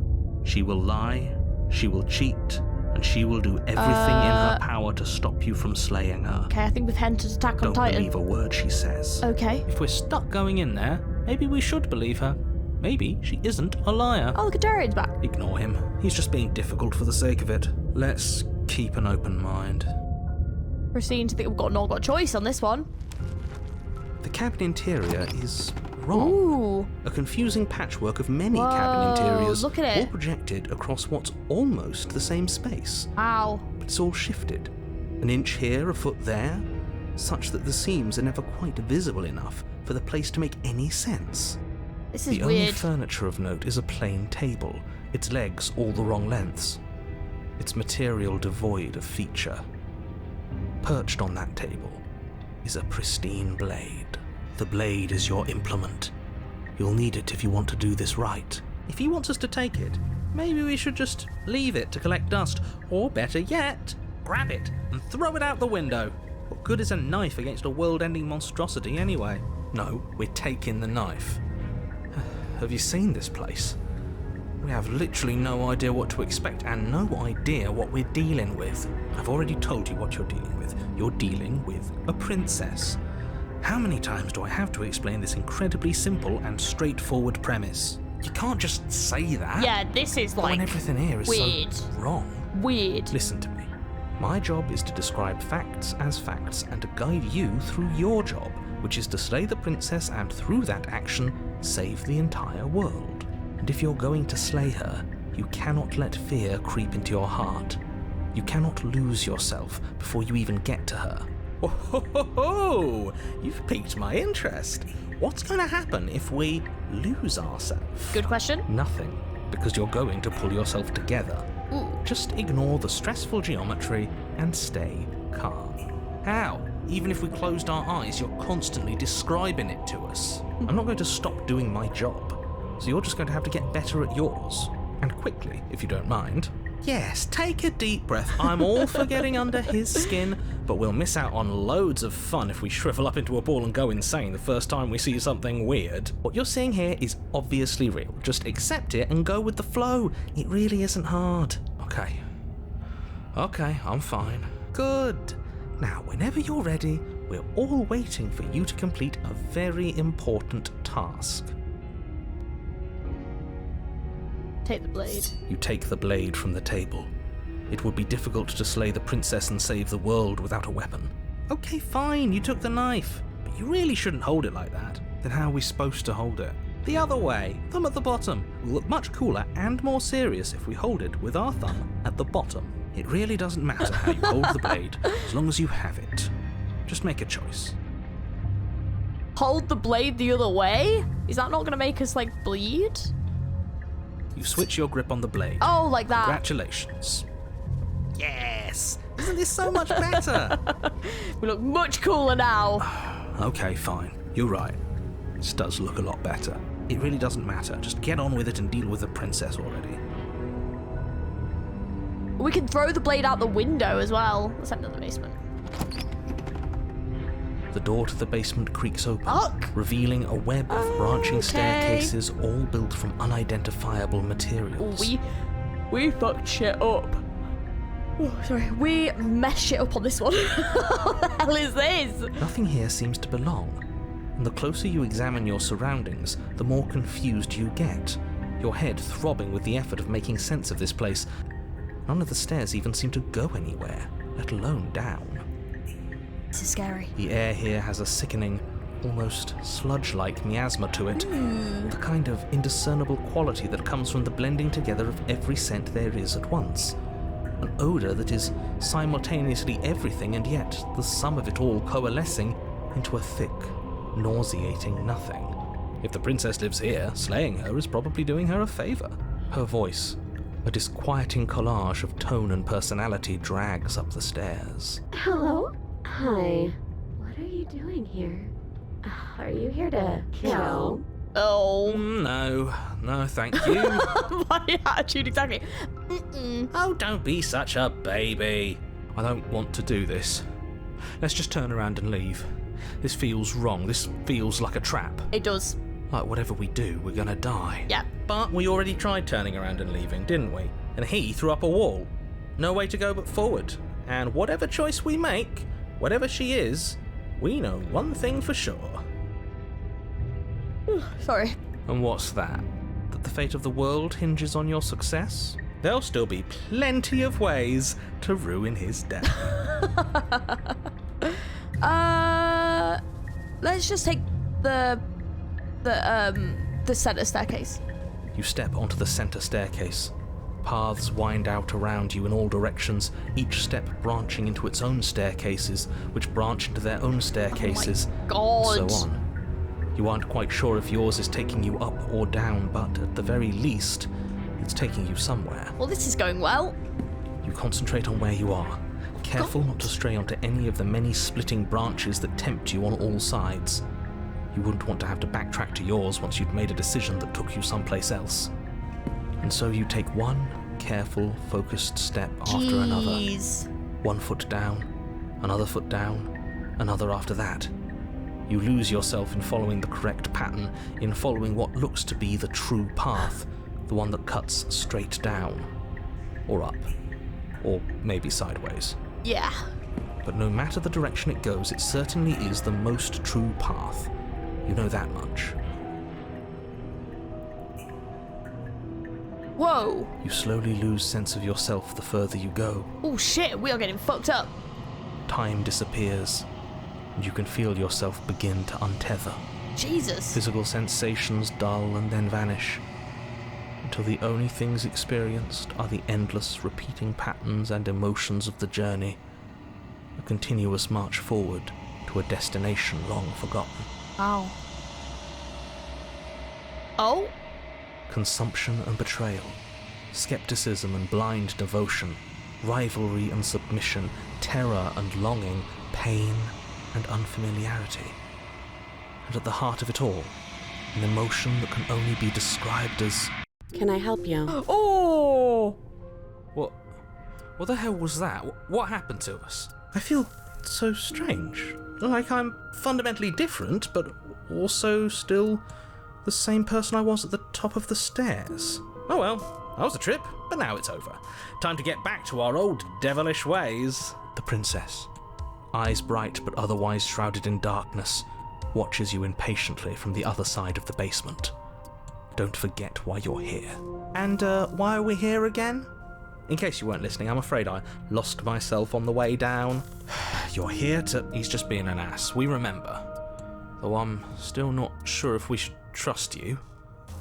Let's talk to her for a bit, try and get our bearings. She seems... normal. Nothing about this is normal.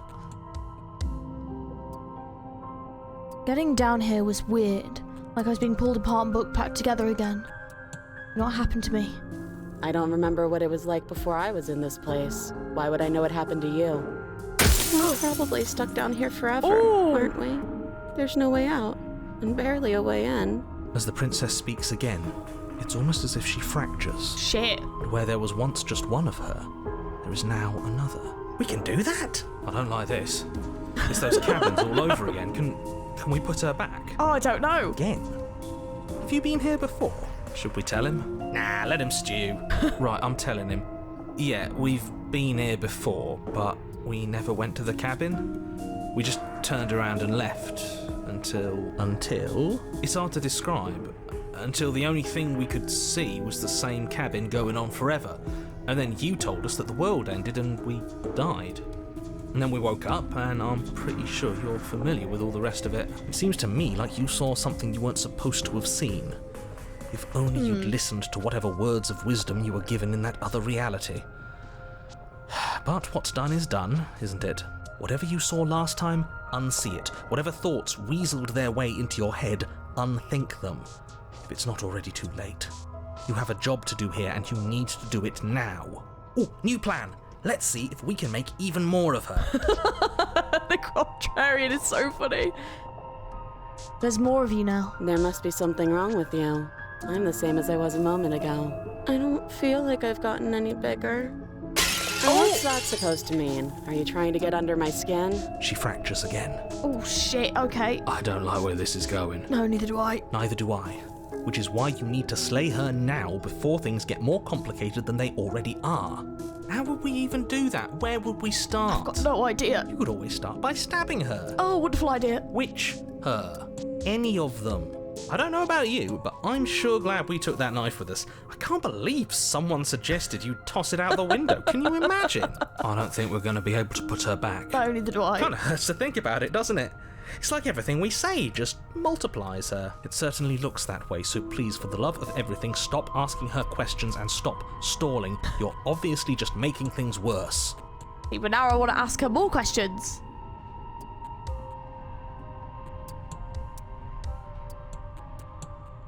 Wait, why are all three of those linked?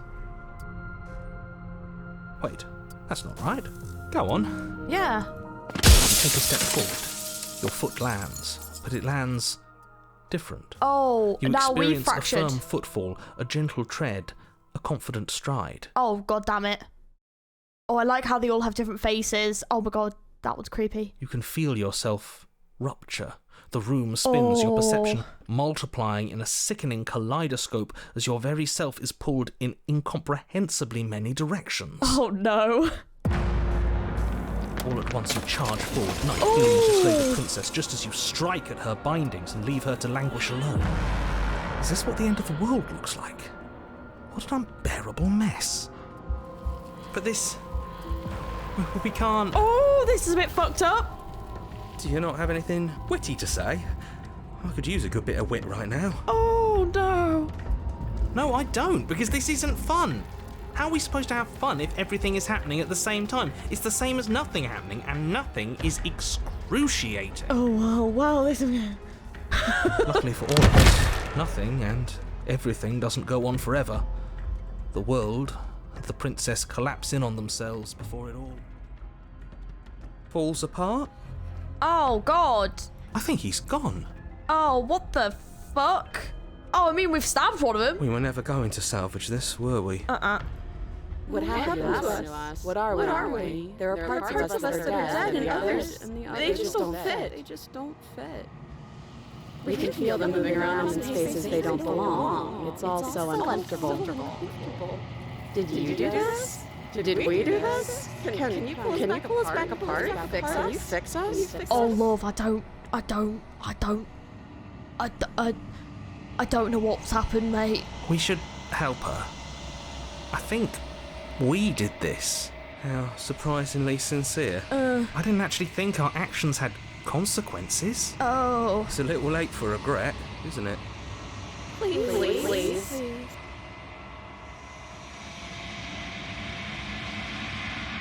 It's going to be okay. Oh! Oh!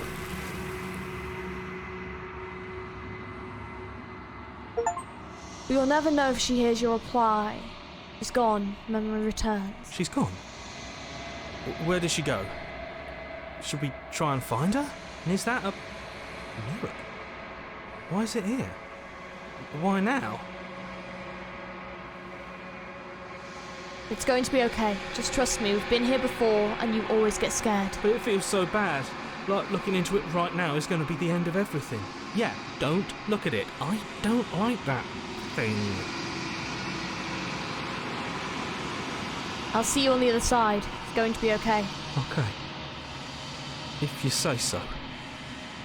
We'll trust you. You're not messing with us, right? Approach the mirror. Oh, I wonder how different we're going to be. You approach the mirror, gaze into your reflection. Silence as you reach forward. They're gone once again. The mirror always makes them leave, but you need to see what's in it. Oh, we've become even goopier. You've withered.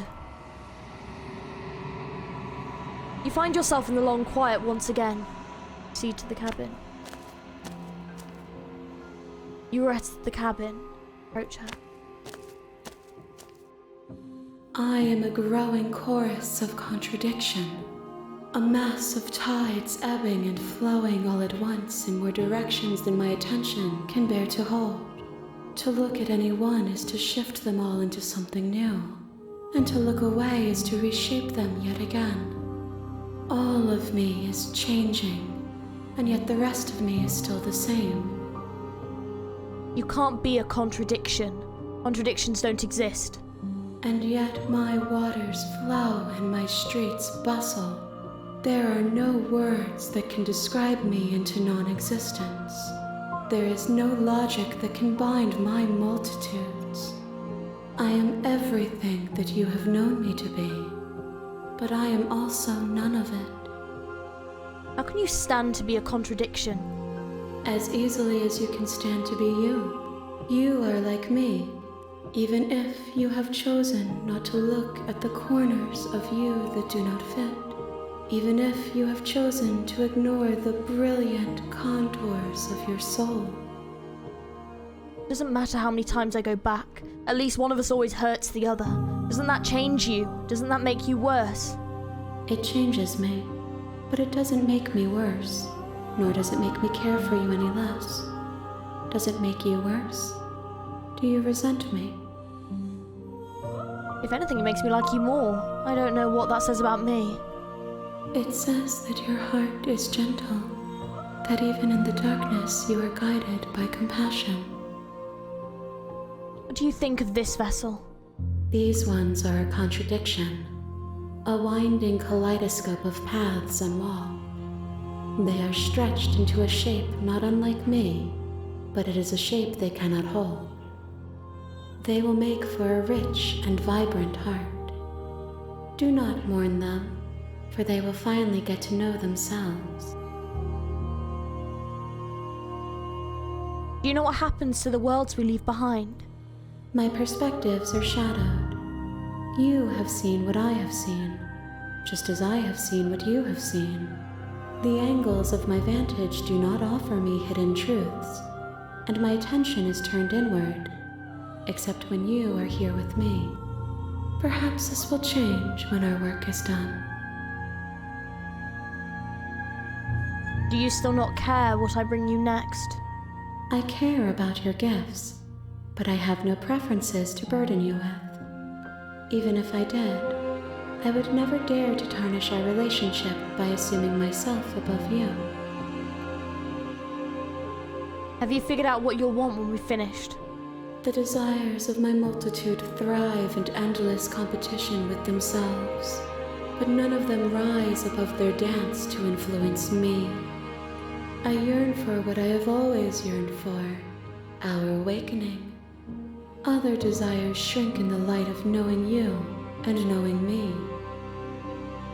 You don't have any preferences on how you'd like to change or grow? The tides do not dictate where they are pulled. A river does not dictate its outlets. My gift to you is to let you choose your path, and my task is to treasure the gifts you bring me. I'm still planning to kill you once we're done with this. If that remains your choice when all is said and done, then you may try. But know that I do not wish you harm, even if you attempt to destroy me. How many more vessels do I need to bring you back? We will know when we near our destination. I'm ready to go back. I will be here when it is time for us to meet again.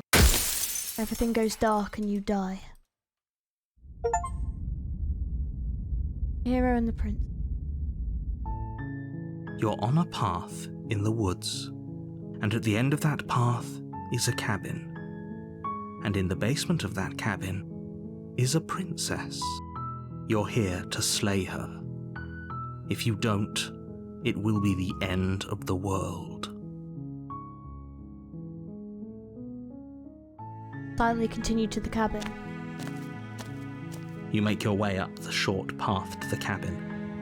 You'll find the princess within. We're not going to go through with this, right? She's a princess. We're supposed to save princesses, not slay them. Ignore him. He doesn't know what he's talking about. Lead into the cabin. I'm gonna try a route where, like, I just don't say anything. I just try and kill the princess, like, straight away. Bare. The air is Essentially, stale just and do what the musty, narrator says. and the floor and walls are painted in a fine layer of dust. The only furniture of note is a plain wooden table. Perched on that table is a pristine blade. The blade is your implement. You'll need it if you want to do this right. Take the blade. You take the blade from the table. It'd be rather difficult to slay the princess and save the world without it. Enter the basement. The door to the basement creaks open, revealing a staircase faintly illuminated by an unseen light in the room below. This is an oppressive place. The air feels heavy and damp, a hint of rot filtering from the ancient wood. If the princess really lives here, slaying her is probably doing her a favor.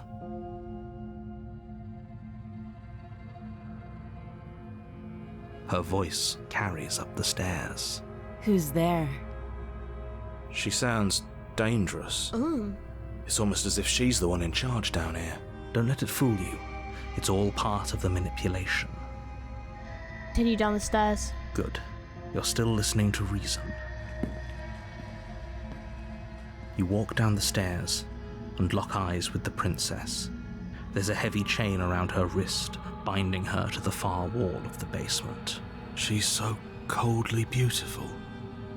Is she really a threat to the world? Focus on the task at hand. And there you are. Are you here to kill me or something? Feel your nerves and step forward. You step forward, your grip on the blade tightening as you steel your resolve.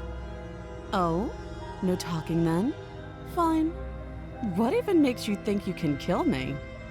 I'm probably chained up in this basement for a reason, right? And if that knife is the only weapon you have, you'll have to get close enough to use it. So, you should just drop it. Best not to risk finding out what I can do. She's unarmed. If you hesitate now, it'll be too late. End this. Slay the princess. You lunge forward without a moment's hesitation. You feel Oh, flesh shit! easily give way and look down to see your blade already sinking deep into her heart. Okay. Damn. Oh, this is it, isn't it? I'm almost embarrassed. I should have seen that coming. But I have to wonder, do you actually believe this was enough to kill me? It's like she's convinced she can't die. Yes, even as she lays there dying, she entirely believes herself to be alive and well. But it's over, isn't it? She stopped breathing moments ago, that arrogant look still plastered on her face. But is it over? Really over? Of course not. That was too easy. It's over. Don't get all worked up. We should make sure. What's the harm in checking for a pulse? I really don't think you should do that. And why shouldn't we? Is there something you're not telling us? I've told you everything that's happened with complete accuracy. The princess is dead. Your blade pierced her heart. There's no coming back from that. You're right, she's dead. Let's just get out of here. Yes, exactly. It's over. With your work done, you make your way back up the stairs, closing the door to the basement behind you. Why do I feel like we've done something terrible? You did kill someone. Greater good or not, something would be very wrong with you if you didn't feel at least a little bad. But it was for the greater good. One of these days that will sink in and help ease your guilty conscience. But that day isn't today. Let's just get out of here. Leave. You open the cabin door, ready to return to a world saved from certain doom. Only, a world saved from certain doom isn't what you find. Instead, what you find is nothing at all. Where a lush forest stood mere minutes ago, the only thing in front of you now is the vast emptiness of some place far away. What happened? Everyone is fine. It's just that you and the cabin are now far away from them. Don't worry. You'll be safe here. This is good. Everyone is happy. You'll be happy. See, this is wild though, because we literally have done what the narrator told us to do, and then this is what happened? I was kind of hoping I'd get a better ending for saving the world. This isn't an ending. In fact, now that the princess has been slain, endings are a thing of the past. Oh, mate. No. This is the beginning of eternity. Your reward. Damn. This is what's best for everyone. Trust me. Time passes. You can't be sure if it's days or months or years or even decades. It's all a wonderful, boring blur. You've never been happier. Psst. Hey, we're not just going to stay here forever, right? Didn't you hear the narrator? I'm happy. We're happy. Are we really happy? Or is he just telling us that we are? Okay, maybe I'm not happy. I'm not just saying that because you're the last person I talked to. Good, because I have an idea to get us out of here. Though you're probably not going to like it. The blade. We can use the blade to get out of this. I can hear everything you say, little voice. There's only one thing it would want you to use that blade on, and I'm afraid that thing is you, dear hero. He's right. It's the only way out. Do you hear that? It wants to take this happiness away from you. It wants this wonderful place to end. Do you not? There's more for us to do, and the only way for us to do it is to take that blade and use it. Don't you dare. Wouldn't using the blade, kill us? Wouldn't we be dead? How astute. You are absolutely correct. Using the blade to kill yourself would kill you, and you shouldn't do it. In a sense, we'd die, but looking at things from another angle, are we even really alive anymore? This place, it's nothing. It's absolutely nothing. It's just the same thing, constantly, forever. So is the narrator trying to keep himself alive? Like, is that what the narrator's doing? Because the narrator wanted this. This was what the narrator wanted. I know this is out there, but trust me, I know using the blade will work. That little voice didn't want you to slay the princess. It didn't want you to be happy. You'd better be right about this. I'll be pretty upset if we die. If we die, you can yell at me all you want. I made this happy little place for you. Is this not a good enough reward for saving the world? An eternity of bliss? You ingrate? I made this happy little place for you. Does the narrator have something to do with these threads? Fine. Whatever. For the first time since time stopped meaning anything, you throw open the door to the basement and walk down the stairs. The princess's body is dust and bones, though the blade you used to slay her is still as pristine as the day you first held it. You pick up the blade, you stab yourself, and you die. The end. Nice knowing you. Chapter 2, The Spectre. You're on a path in the woods, and at the end of that path is a cabin. And in the basement of that cabin is a princess. You're here to slay her. If you don't, it will be the end of the world.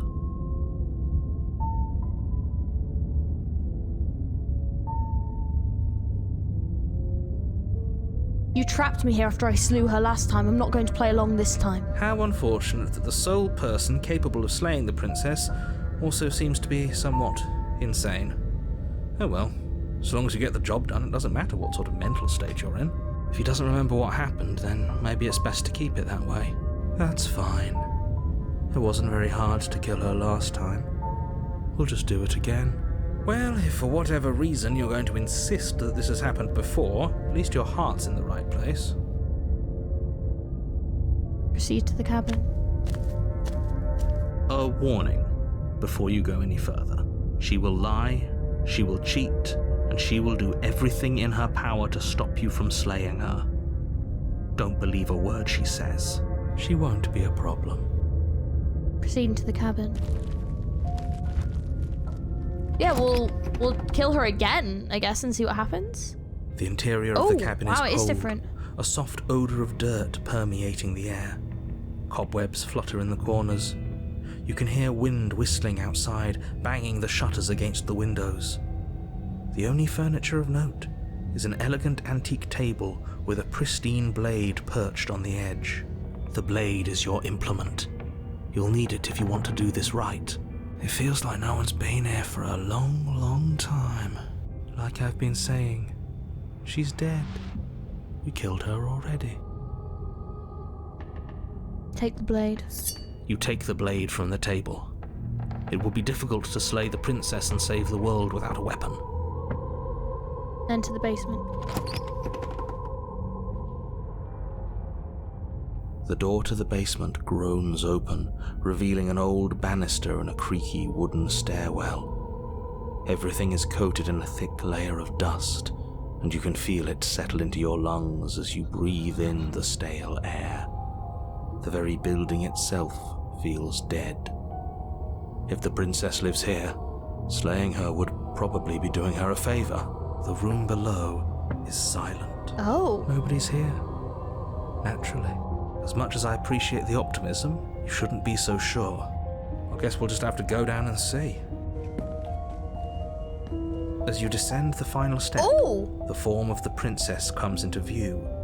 A skeletal body lying in a heap on the floor, its wrist still bound to the wall by a thick chain. Okay, she's definitely dead. It's just like I told you. Before you have a chance to finish your thought, the top of a head appears from underneath the floor. Oh, okay, Two deep-set eyes stare up at you, followed by a mischievous skeletal grin. And finally, the rest of the body floats up to join the head. Wait, this isn't right. What's going on here? Ghost! Oh. Wow. How absolutely terrifying. What's a ghost supposed to do to us? a good question. Oh, it's you. Hiya, Keller. I was hoping to see you again. I have some issues with how our last meeting went. The princess drifts across the room into your orbit, gently running her fingers across your shoulders and down your neck as she circles you. Her touch is cold and ethereal, formless yet real enough that her icy fingertips send shivers dancing across your skin. So she has a body, and she's right there. That means we could kill her again, if we wanted to. Oh, I don't know. Interesting. I feel like... Let me do a little save. Oh, I don't know. I feel like I'm going along with the slay route. So let's do the slay route. Without a moment's hesitation, you lash out with your blade.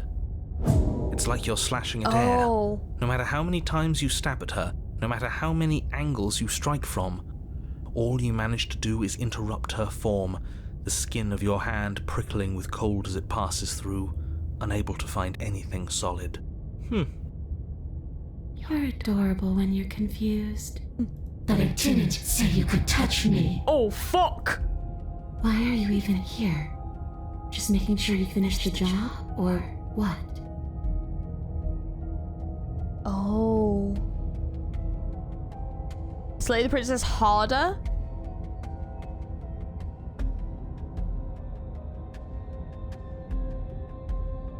I died too and I'm not floating around like you are. What happened? Why am I different? Why are you different? You don't look dead, Killer.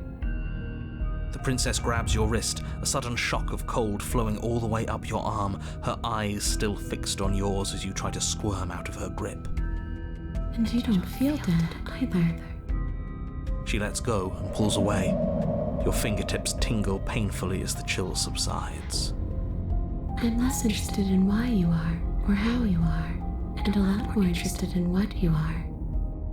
I've tried to leave on my own. Before you came back to me, I explored every inch of this place, even the spaces between the walls. But I never found a way out. I always wound up right back here. I just want to go home. I'm so cold and alone here. But you can come and go as you please, can't you? So, let me hitch a ride. After all, you own me. Oh! Absolutely not. Is she asking if she can possess us? Oh, shit in hell. She is. And I hope I don't need to explain why you can't let that happen. It would be catastrophic if she managed to escape this place. And if you let her in, there is very little anyone could do to stop her. Would she be able to see us if we went along with it? Now, isn't that an interesting thought? We could finally bring her face to face with him. I wonder what she would have to say to the one who wants her dead so badly. You won't like how things play out if you go down this path.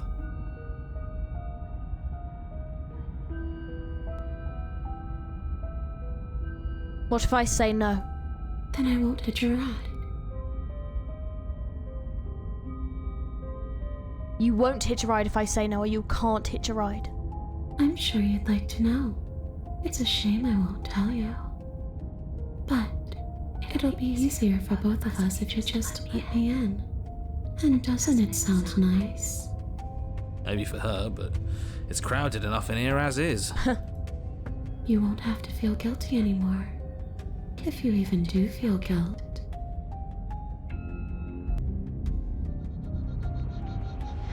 It could be the best way to trap her for good. Doesn't seem like it would be very easy to end the world from inside someone else's body. I wonder how that would work. That is a very dangerous train of thought.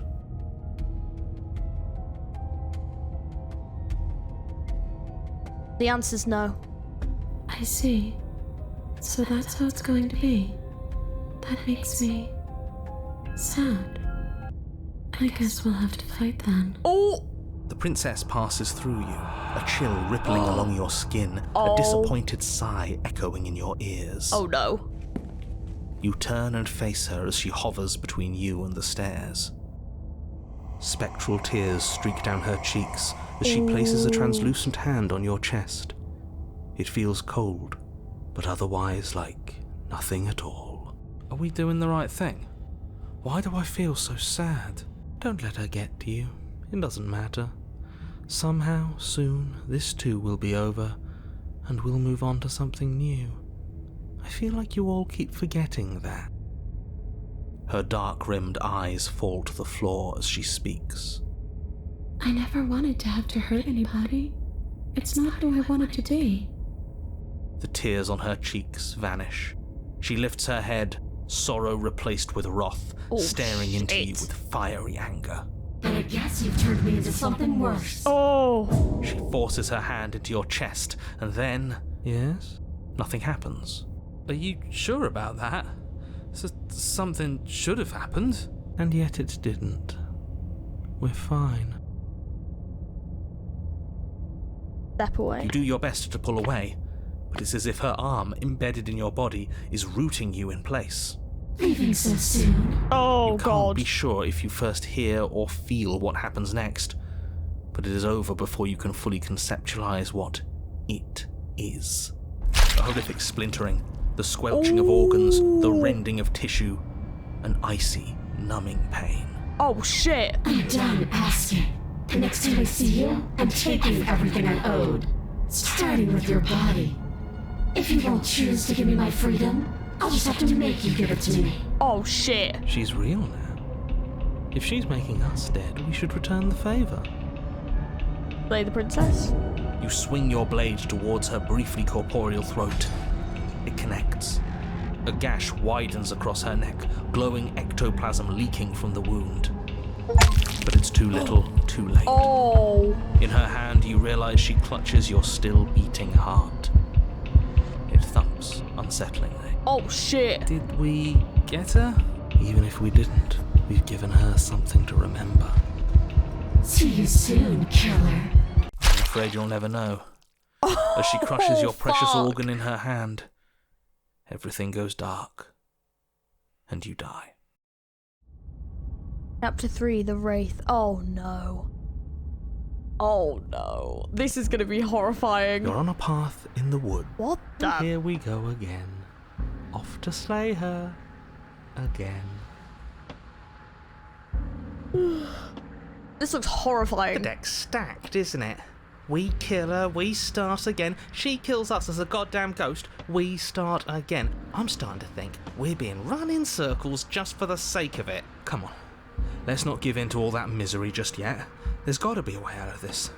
There's got to be a right answer. Yeah.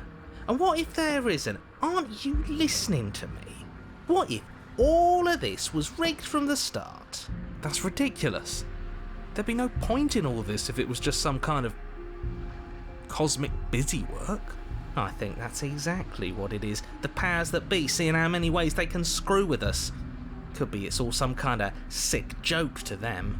Okay, so you've already been here. Twice, even. Great. Then let me poke a few holes in your depressing little theory. Nobody here is screwing with you, and I can't imagine any scenario where you would have started over after slaying the princess. Well, we didn't have to start over. We killed ourselves. See, there's now more of them. And why, pray tell, did you do that? This is the first time we've had, like, another one. We've got 2 bonus voices. Because you decided to foist an infinite tedium on us. That doesn't sound like me. If I'd had everything my way, you would have effortlessly slain the princess, saved the world, and been given your happy ending. The ending was the tedium. You locked us in a cabin and sent that cabin to an endless void, and then you told us we were happy. Well, were you happy? Of course we weren't happy. That's why we killed ourselves. It was awful. Yes, and then she killed us. Even though she was already dead. This is all fake. Okay, let's try to get back on track. You're real. The princess is real. The world is real. The people in the world are real. And the danger she poses to all of them is also, quite unfortunately, real. Whatever you did the first time, it sounds like it almost worked. So how about you give it one last try? Because killing yourself seemed to undo all the good you almost managed to accomplish. All this standing around and talking is boring. Let's at least do something. Maybe we'll kill her again. Maybe we won't. Maybe we'll even free her. And why should we help you? All you're going to do is lock us away forever again. Tell you what, I won't do that. I promise. Oh yeah, sure. That changes everything. I mean, he did promise. And you believed him? Are you the narrator we met in the other loops? You were quick to accept that we've been here before. If I had to make a wager, I'd say yes and no. That's a hedge, not a wager. I haven't met you, but you've clearly met me.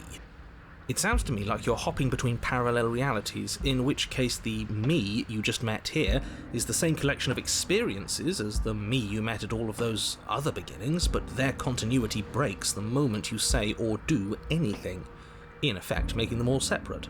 So, yes, I'm the same me, but ever since the moment we started talking, I'm different. I'm not sure how we're supposed to kill him ourselves, but he's asking for it. Maybe there's some way she can take care of him for us. They've clearly all been through some harrowing experiences. Don't let their baggage influence your decisions. You have the ability to see things clearly. I suggest you use it. We've killed her and been killed by her, and neither of those things have gone well for us. If we're going to fall through this loop forever, eventually we're going to let her out. We might as well do it now. What happens if we don't go to the cabin? That's another option. I mean, we have tried that before. It did work. Proceed to the cabin. You continue down the path towards the cabin. This looks creepy as hell. It isn't long before you're steps away from your destination. I don't think you need any words of warning. I think you know what's in there, and despite your protestations, I think you know what you need to do.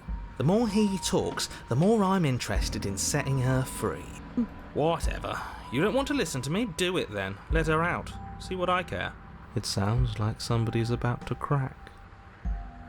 Are you trying to use reverse psychology on me, or have you just given up? There's obviously no point in trying to reason with you right now, especially with all these clowns offering up their useless advice. Honestly, it seems like the more I try and talk sense into you, the more single-minded they get about letting her out. So yes, I'm done trying to argue. Would you look at that? We won. Take it however you will. Enter the cabin. This isn't going to be good. The interior of the cabin is long and dark, no. a single narrow hallway stretching far into the distance. Curtains billow out from tall windows on either side, obscuring the path forward, fluttering helplessly as opposing gusts of wind rush into the building, clashing and joining and driving everything forward. The only furniture of note is... That's strange. What's strange? Is it the mirror? The mirror? No, there isn't a mirror. What's strange is that there isn't much of anything in here at all. Oh, the blade's gone again. There's supposed to be a pristine blade. Ooh. Why isn't there a pristine blade? Oh no. Great. Something else has been taken away from us. I suppose the only way to go is forward. So forward we will go. Blade or not, it doesn't really matter, does it?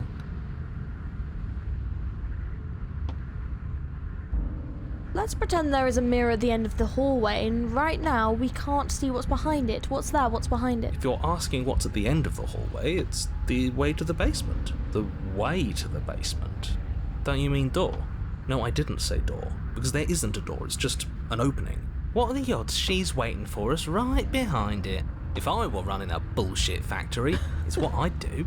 Let me assure you that there's nothing there. Nothing is going to jump out at you, and certainly not the princess. The princess is in the basement. He can't see the mirror. The knife is gone, defying his expectations. Who the hell is calling the shots here? Nobody is calling the shots. That's how reality works. Approach the mirror. You slowly make your way towards the gaping maw that awaits you. Oh no. Your fraying nerves buzz with trepidation, the chill wind raising your hackles as it gently pushes you forward towards the darkness at the end of the hallway. You can't shake the feeling that you're being watched. Probably because we are being watched. We've always been watched. You're watching us right now. Sometimes the feeling is just stronger than others. I feel like you're trying to put us on edge. We don't need all this anticipation. We just need this to be over. You stop as you reach the end of the hallway, I presume in front of whatever mirror isn't actually there. Wipe the mirror clean. Here we go. You reach your arm forward into the pitch black of the opening. Oh no. Nothing. It's like this place read our mind just to mess with us. What you looking at, killer? Staring into the void? Thinking about what it'd be like to die again? I know exactly how you feel. Oh god. Shit. Where is she? You feel something long and frigid coil around your ankle. Oh no. Your heart skips a beat, standing in muted shock for one long, frozen moment. And then she, the princess, constricts. Your bones snap. Oh! Icy pain radiates up from the break, a deep cold flooding your veins as your legs, numb with the shock of it, collapse. And you collapse with them. Well, that went well. You're met with the terrifying visage of the princess. Jesus! Her hand grips your leg in a steel vice, her grin carved jagged from ear to ear, crowded with far too many long and crooked teeth. Oh, that's fucking terrifying. But do you know how I feel? I gave you a path to forgiveness. I gave you a chance to make things right. I thought maybe you'd see what you've done and feel remorseful. Maybe try to make it up to me. But no, you'd rather use that knife to keep making the same mistake over and over and over. Even after I ripped your heart out, you still cut me. And for what? I didn't go anywhere. You didn't banish me. I'm right back here with you. A little better, a little worse. Well, maybe a lot worse. Oh, fuck. So, here's how this is going to go. I'm going to take your body, and I'm going to walk it out of here.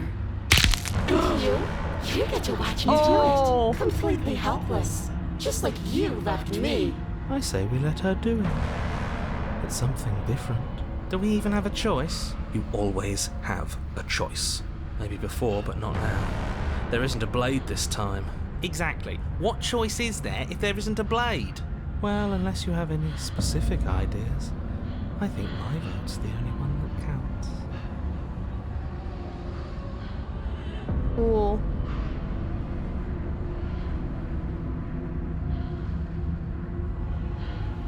I thought you couldn't possess me on your own. I thought I needed to agree to it. That was then. This is now.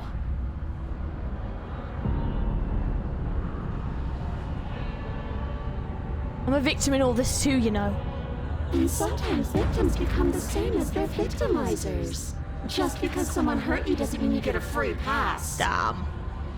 You should be grateful that I still have a use for you. Being mine is more than you deserve, really. Enough talking. We'll have plenty of time for chit-chat once this place is far behind us. You remain pinned to the floor of the long hallway as the rest of the princess's body emerges. Her proportions all wrong. Oh, Jesus. Limbs bent and curling, moving in ways that defy your understanding. Jeez. Her torso stretches until her face is practically touching yours, her neck cracking audibly as she twists to look at you from a fresh angle. Oh, no, thank you. Are you sure you can't do anything to help us? Can't you, like, manifest a rock right on top of her head? And crush you along with her? Not that I even can manifest a rock. Besides, I thought you all wanted to free the princess. Not like this. You don't even have a weapon. So I'm afraid you're out of luck, which unfortunately means that I, and the rest of the world, are out of luck too. And whose fault is it there isn't a weapon here? Yours, I assume. There's supposed to be a pristine blade.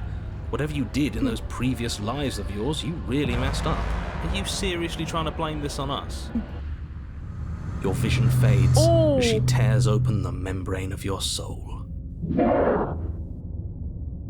You're awake. Eyes once again fixed on the long hallway, your vision swimming as the princess's command reverberates inside your skull. Her voice is all-encompassing. You feel wrong. It's so cramped in here. Like there's some sort of growth trying to push us all out. I know. You rise to your feet, though the pain in your ankle is blinding. Your body slumps against the wall, desperately leaning into it for support. There's another option, you know. Don't help either of them. Flip the table.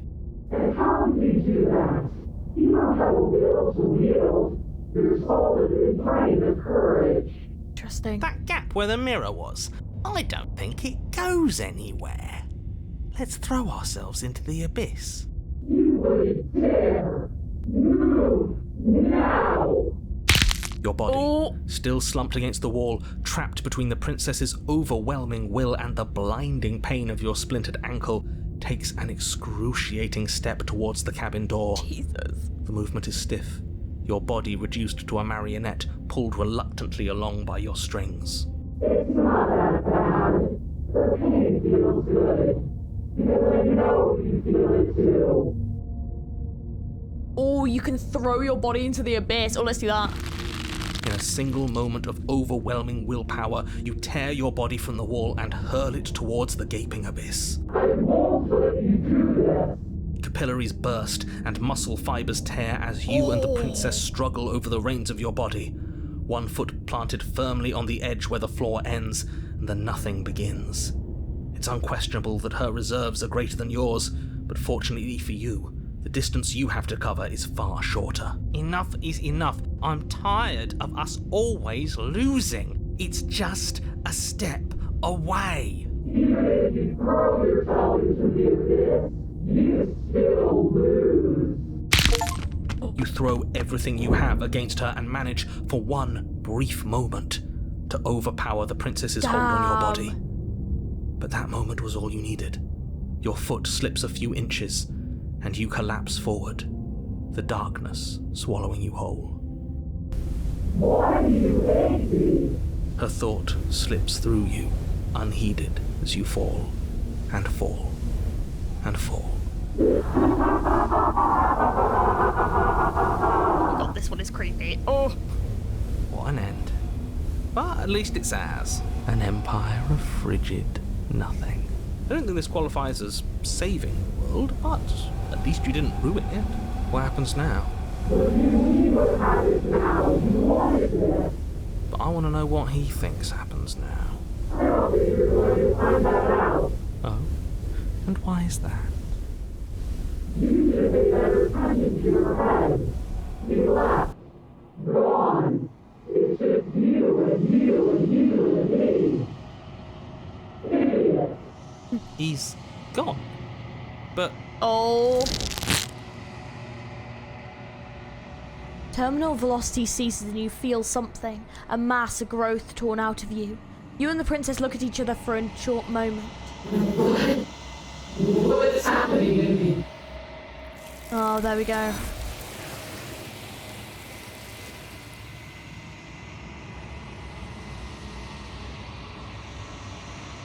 But you don't answer her before she's gone and you feel resistance underneath your feet once more. Memory returns. She's gone. Where did she go? Should we try and find her? And there's that mirror again. Why is it here? Why now? Approach the mirror. You approach the mirror. This doesn't feel right. It feels different.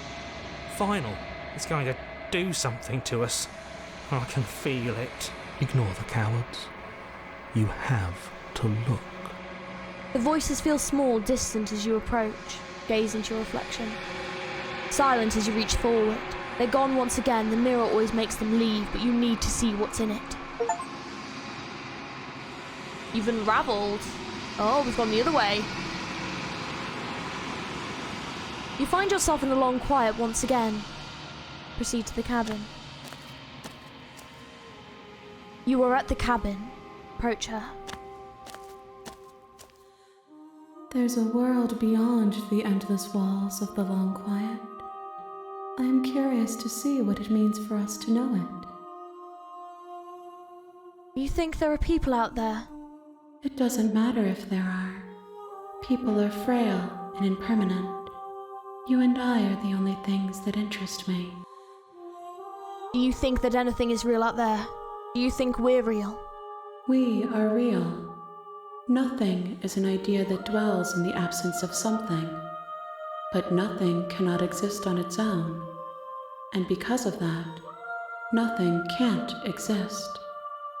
Do you have any thoughts on this vessel? This one is loneliness turned to seething. She could not find her strength in others, so she found it in herself.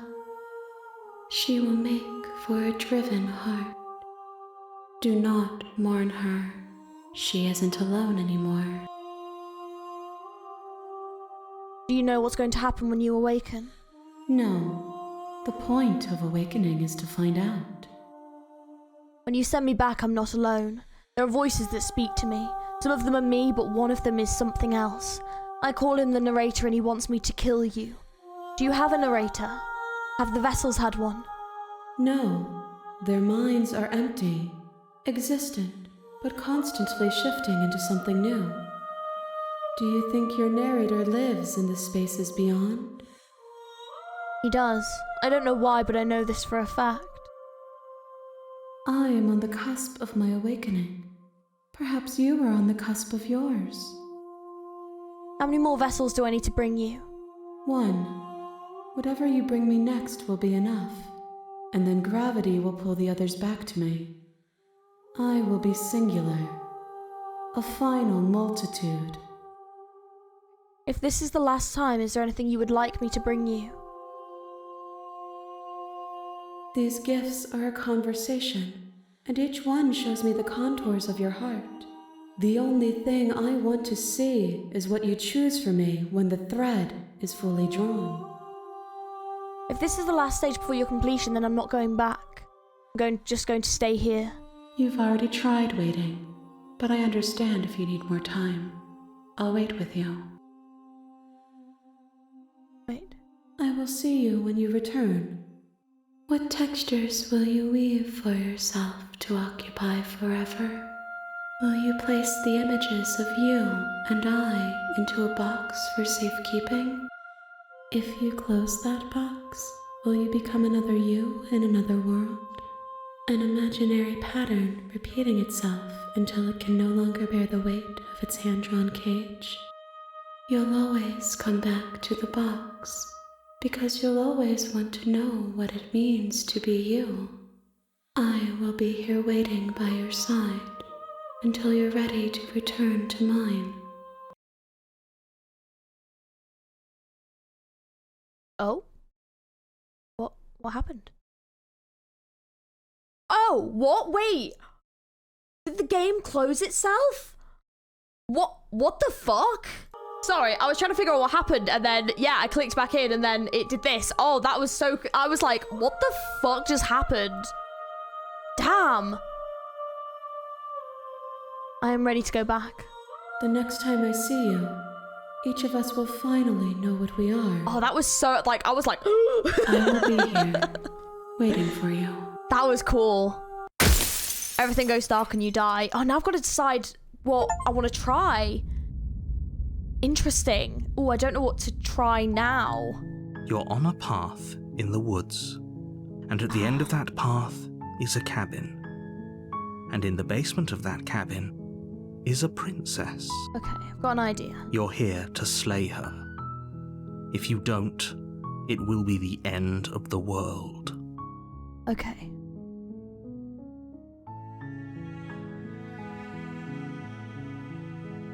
Oh, okay, thanks for telling me what to do. Don't mention it. It's all part of the job. You make your way up the short path to the cabin. You'll find the princess within. We're not going to go through with this, right?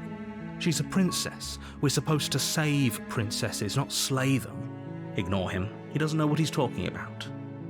Proceed into the cabin. So if we go in with the knife, she seems quite hostile to us instantly. So I'm thinking I'm going to go in without the knife. The interior of the cabin is almost entirely bare. The air is stale and musty, and the floor and walls are painted in a fine layer of dust. The only furniture of note is a plain wooden table. Perched on that table is a pristine blade. The blade is your implement. You'll need it if you want to do this right. I mean, or I can take the blade, but I could put the blade down and try and help free her instead. Like, okay, wait, let's do it that way. So I'm going to take the blade. You take the blade from the table. It'd be rather difficult to slay the princess and save the world without it. Enter the basement. The door to the basement creaks open. I think I can skip this bit. Just checking in on you. Oh, it's been so long since anyone's come down here. I was starting to think they'd forgotten about me. You walk down the stairs and lock eyes with the princess. There's a heavy chain around her wrist, binding her to the far wall of the basement. She's so coldly beautiful. Is she really a threat to the world? Focus on the task at hand. And there you are. Are you here to kill me or something?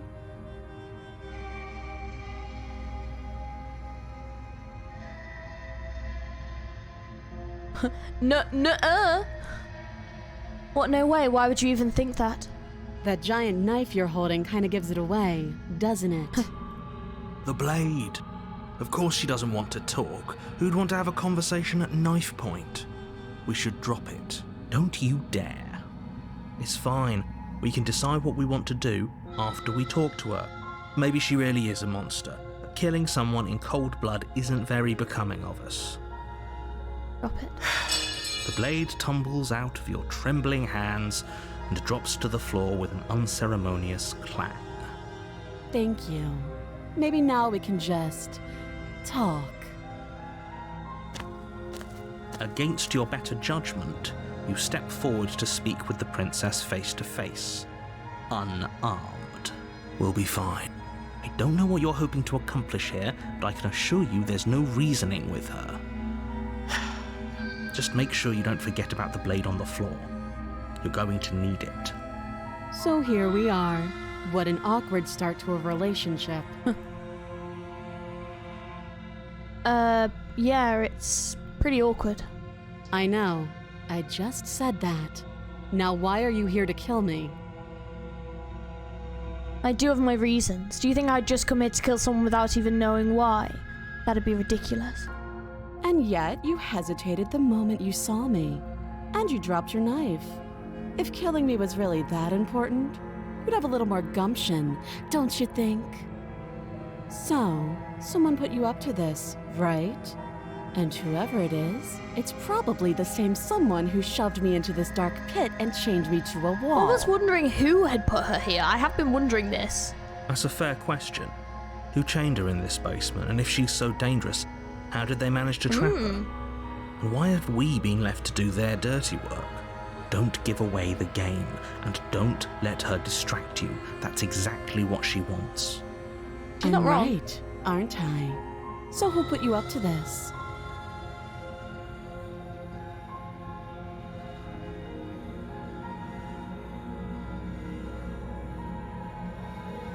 How long have you been down here? Too long. Note the lack of detail. You can't trust her. Do you know why I'm here to kill you? Do you? I know what I've been told. Whether or not I believe it is an entirely different matter. So, you're not going to share? How pointless. If you want to talk, I'll talk. But this isn't talking. How would I get you out of here? You can't. Don't bother. I'm guessing you don't have the key then. I'm sure there's a key somewhere around here, and if there isn't, well, we can always put that knife to good use. Her sharp eyes settle on the edge of the blade. She isn't suggesting what I think she's suggesting, right? She is. I'm sure of it. What's your name? She hesitates before answering. You can address me as Your Royal Highness, or Her Majesty. Any honorific should do, really. Again, she offers no specifics. No matter how hard you try, you'll never get a straight answer out of her. Okay, we've talked enough. Oh, have you decided what to do with me? You know why you're here.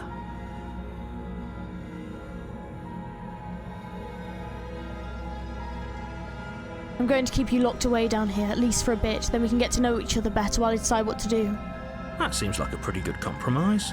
Leaving her alive is too She looks risky. so pissed off about if you that. don't deal with her soon, she will find a way out. One way or another, I'm going to find a way out of here. You can make it easier for both of us if you help. And if you don't, I can promise that you'll come to regret that decision. You have to make a choice. Let's hope for all our sakes it's the right one. I made my choice. I'm locking her in the basement. I know you think this is a fair compromise, but it isn't. No one wins here. It's a chance we'll have to take. We can make this work. If we just stay here and keep watch, no one has to die. You're making a mistake. You turn your back to the princess and make your way to the stairs. It won't be long before I slip these chains. And once I'm out of here, there will be hell to pay for leaving me behind. Slip these chains? She can't, right? She needed our help to get out of here. But do you hear the conviction in her voice? I don't think she's bluffing. Either way, she dropped her mask, didn't she? You can still turn around and finish the job. No, we're sticking to the plan and locking her down here. It'll be the death of all of us, but fine. Have it your way. You close the basement door, locking it behind you and quickly barricading it with the heavy wooden table that once held the blade. Okay, we can make this work. You settle in against the far wall to watch the basement door. It isn't long before you start to drift off, your eyelids heavy with fatigue. But sleep doesn't come. Instead, your rest is broken by a piercing, wailing voice calling out to you from the other side of the door. I know you're still there. Why don't you make things easier on yourself and let me out? Oh no! It's not like this little door will hold for very long anyways. But it's probably a good idea to try to get back on my good side. She sounds terrifying. Like she's less of the princess you saw and more like something out of a nightmare.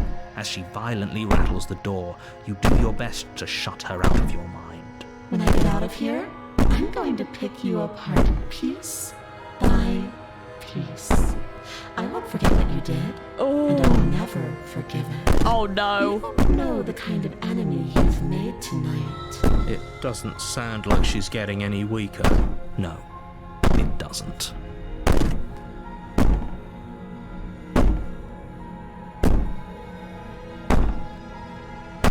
Ignore her and go to sleep. Just ignore her.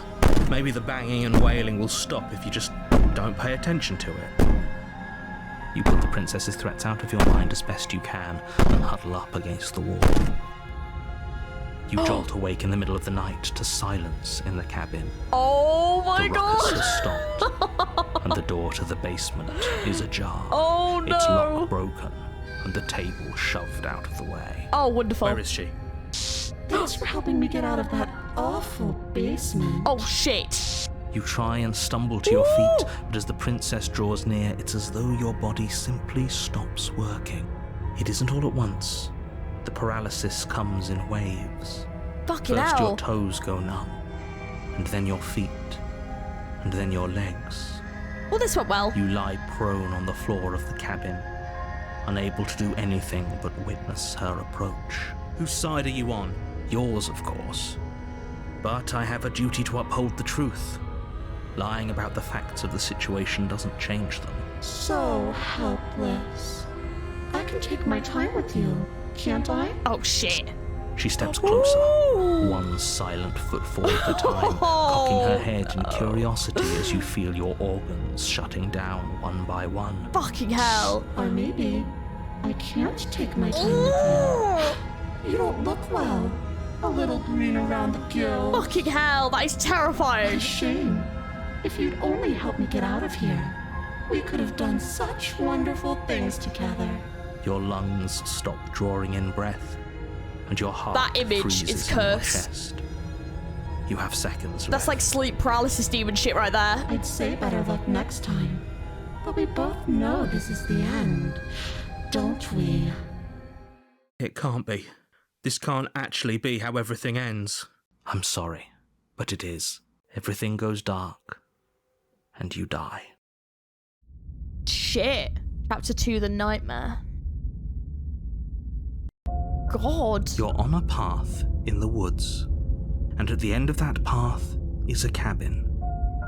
And in the basement of that cabin is a princess. You're here to slay her. If you don't, it will be the end of the world. She's going to kill me again. Again? People don't die twice.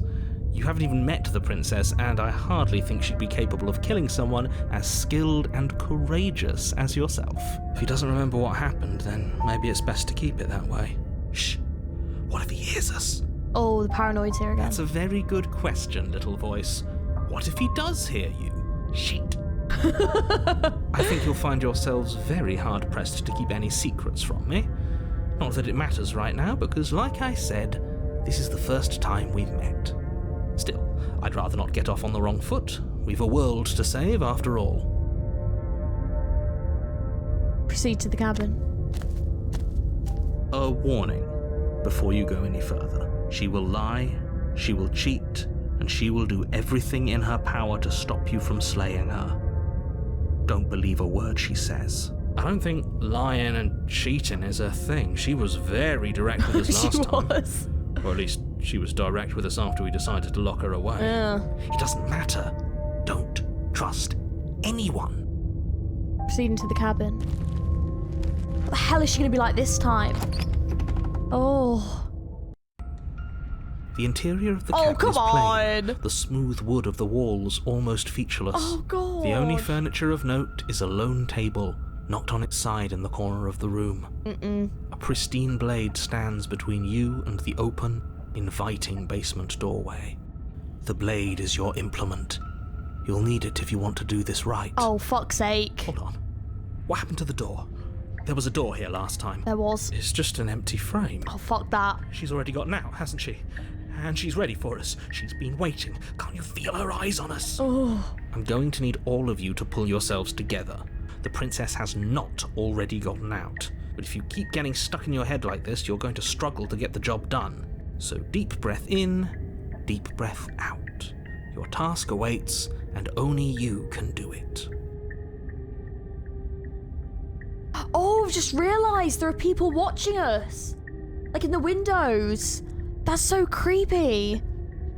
This whole cabin is different than I remember it being. Very different. Yeah. I'm not the only one who sees her in the window, right? She knows that we're here. Calm down. Maybe the three of you just think everything is different because you haven't been here before. Enough of this past life nonsense. You haven't died, you certainly haven't been killed by the princess. So focus up. A lot's riding on this. I don't like that we've been watched. That is creepy as fuck. Take the blade. You reach down and pick the blade up off the floor. It would be difficult to slay the princess and save the world without a weapon. Good. Steel can't lie to us. Is it gonna be enough, though? Couldn't you have given us something else? Something, I don't know, better than a knife? Could we have a bomb? The blade is the only thing you need to finish your task. No. You're more than capable of pulling this off, so long as you don't lose faith in yourself. Those are the words of someone who knows he's sending us to our death. Oh, goddamn. And approach the mirror. You walk up to the wall next to the empty basement doorframe. It's a wall. There isn't much to see here. What are you talking about? This isn't a wall. It's a mirror. Or at least it'll be a mirror once we wipe off that layer of grime. I wonder if approaching the mirror or not approaching the mirror makes a difference. Wipe clean the mirror. You reach forward and rub your hand against the cabin wall. I hope you know how ridiculous you look right now. Did he make it go away? Clearly there was something in there worth investigating if he wants it hidden so bad. Enter the basement. I really don't want to.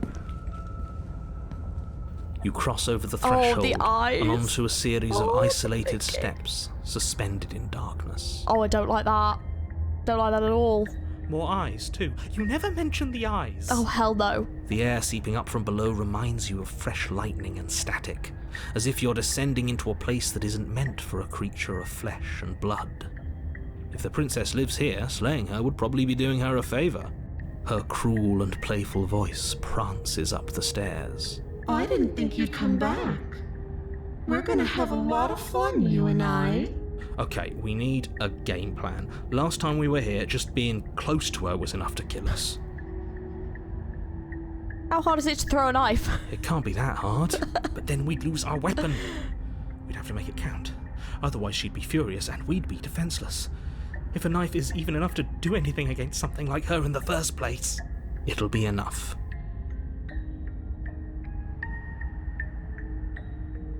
Step off into the void between the stairs? What happens there? Oh, I'm kind of curious what happens if I just step off into the void. Hang on. Let's continue down the stairs in silence, but I've saved it a couple of places where I want to try something else, so yeah. You make your way to the bottom of the stairs. As you emerge, you find yourself between two loose rows of white wooden planks suspended in nothingness. Okay. A smattering of cobblestones visible against the inky black of the basement mark where the floor should be, forming vague pathways. At what seems to be the end of the room, they diverge in opposite directions, left and right. Oh no. She could be anywhere, and there's nowhere for us to hide. We're completely exposed. Are you really not going to comment on how weird this place is? It is super weird. No, I'm not. Somebody needs to be the voice of reason here, and it certainly isn't you. Excuse me, I'm being incredibly reasonable. You're the one who's just matter-of-factly describing whatever the hell we're looking at like it's an ordinary basement. We're going to die down here. I don't want to die again. Please stop saying that. You're only going to make things worse. Just pick a direction and start moving. I wouldn't give it too much thought if I were you. It doesn't really matter, because either way you go, I'm going to find you. Oh, fuck's sake. Why have I made every single one of these the most cursed routes you could pick, apart from the slight romance one that was still really fucking sad? I mean, the Dance Under the Stars was really sweet, and I'm glad at least I saw one nice one. But why have I just picked every cursed option there possibly is? Oh, okay. Go left. You turn to the left. A faintly outlined path lies before you. There you are. I told you I was going to find you. What the fuck? As the princess approaches, your legs suddenly go numb. Oh, I mean, she looks dope, but still. Your arms quickly follow. Terrifying. This is it, isn't it? And you brought your little knife with you again. Cute. There has to be a way out of this. Think. She looks like a doll. What did you do? Pull yourself together. She isn't supposed to be like this. Yeah, I don't know what the fuck. I wonder how many times I'll get to play with you before you break. As your blood begins to coagulate. Oh. It's as if every part of your being is coming to a lurching halt. Heart, lungs, liver, nerves, heart, lungs, liver, Your lungs pull in a desperate gulp of air as your eyes shoot back open. What are you doing? I'm working. Do you want this body to function, or do you want... And then experience stops once more as your body reapproaches death. Okay, whatever you were doing, please just start doing it again. Are you sure about that? Are you sure that's what you want, or do you want to interrupt me some more? You have seconds left. Yes, I'm sure. Heart, lungs, liver, nerves, heart. Again, your eyes shoot open as you gasp for breath. Nerves. Can't decide what you want to do, can you? Liver. Oh well, standing there gasping like a fish is more fun than dead. Liver. Even if you look ridiculous. She isn't attacking us. Why? The why doesn't matter. She's already proven her ill intent. Don't lose sight of your mission.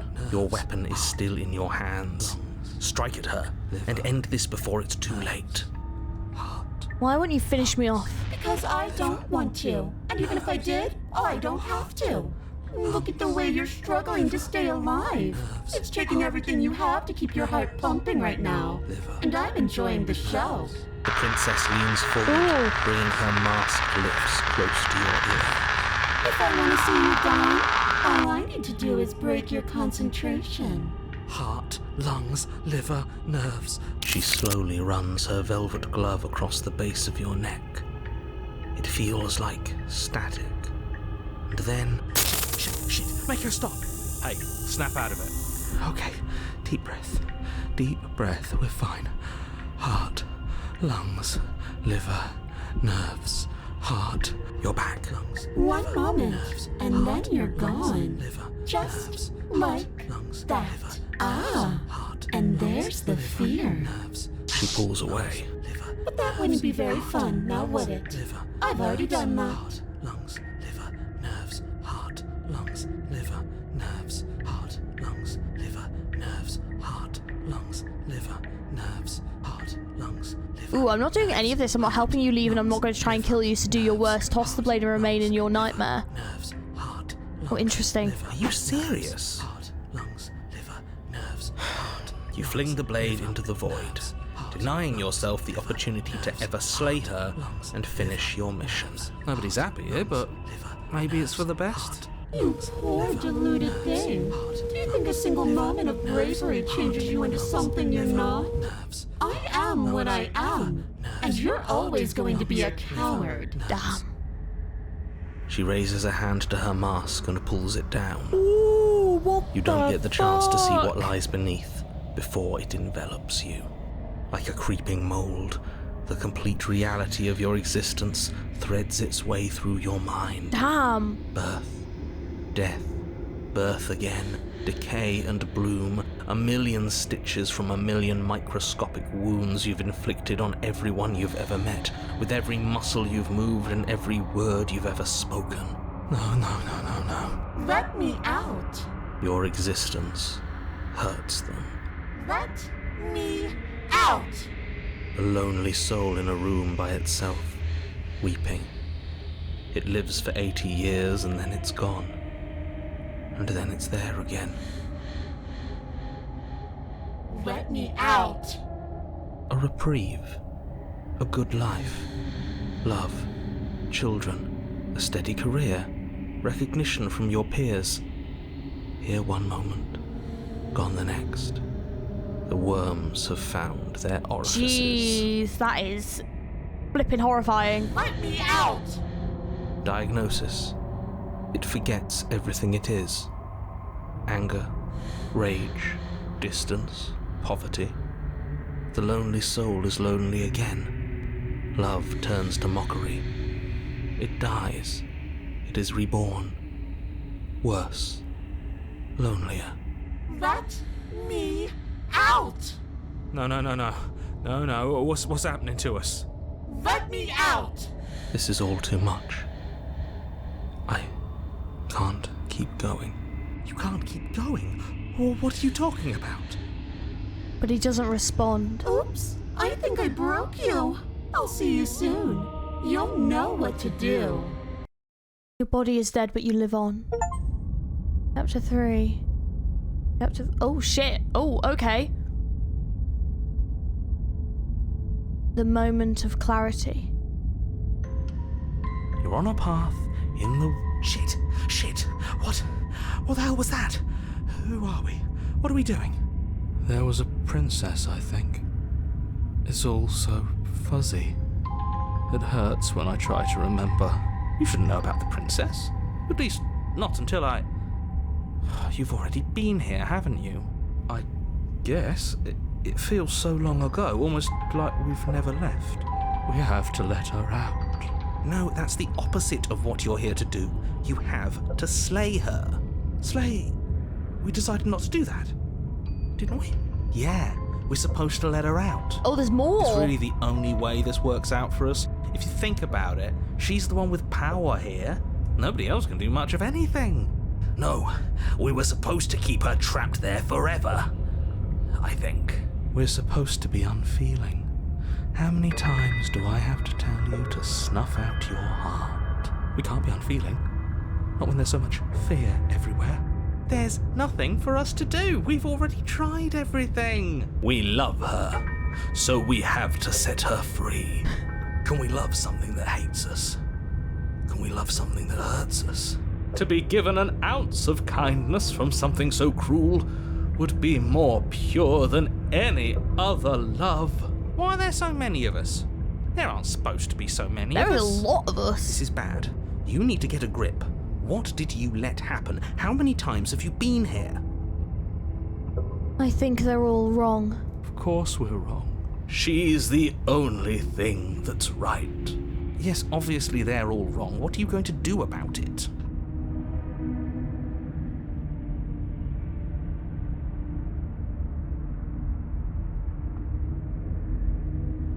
Getting back to his earlier question, how many times have you all been here? Many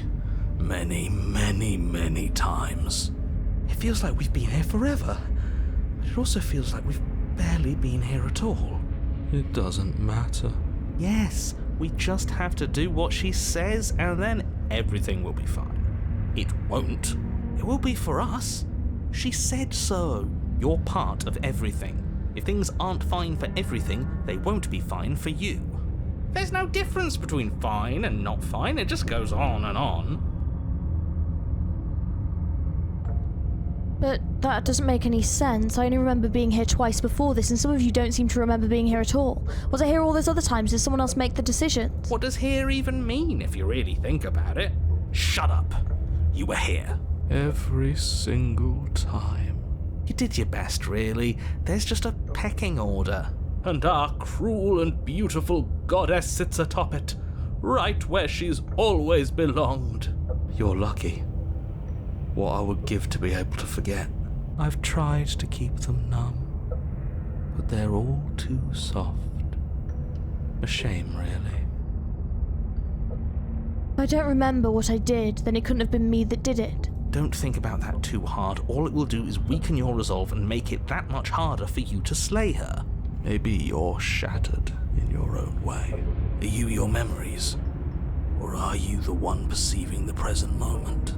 Ugh, here you go philosophizing again. It never goes anywhere. Yes, this is far from the first time you've asked us about consciousness. Who am I? What am I? What is I? Who even cares? They're good questions, great questions even, but they don't have any answers, and they all just end in quivering torment. It doesn't matter what we do, because we always find her, and if we don't find her, she always finds us. And then she smashes us into smaller pieces. If you all just stopped feeling, we could have been done with this ages ago. Your thoughts are far too scattered to rein back in. Your only option is to silence them. Proceed to the cabin. You slowly make your way through the umbral forest, bumping against unseen trees as you grasp through the darkness for a way forward. But eventually, you do make it to the cabin. Or rather, you make it to the place a cabin should have been. Instead, all you find is an empty hill. No, this isn't right.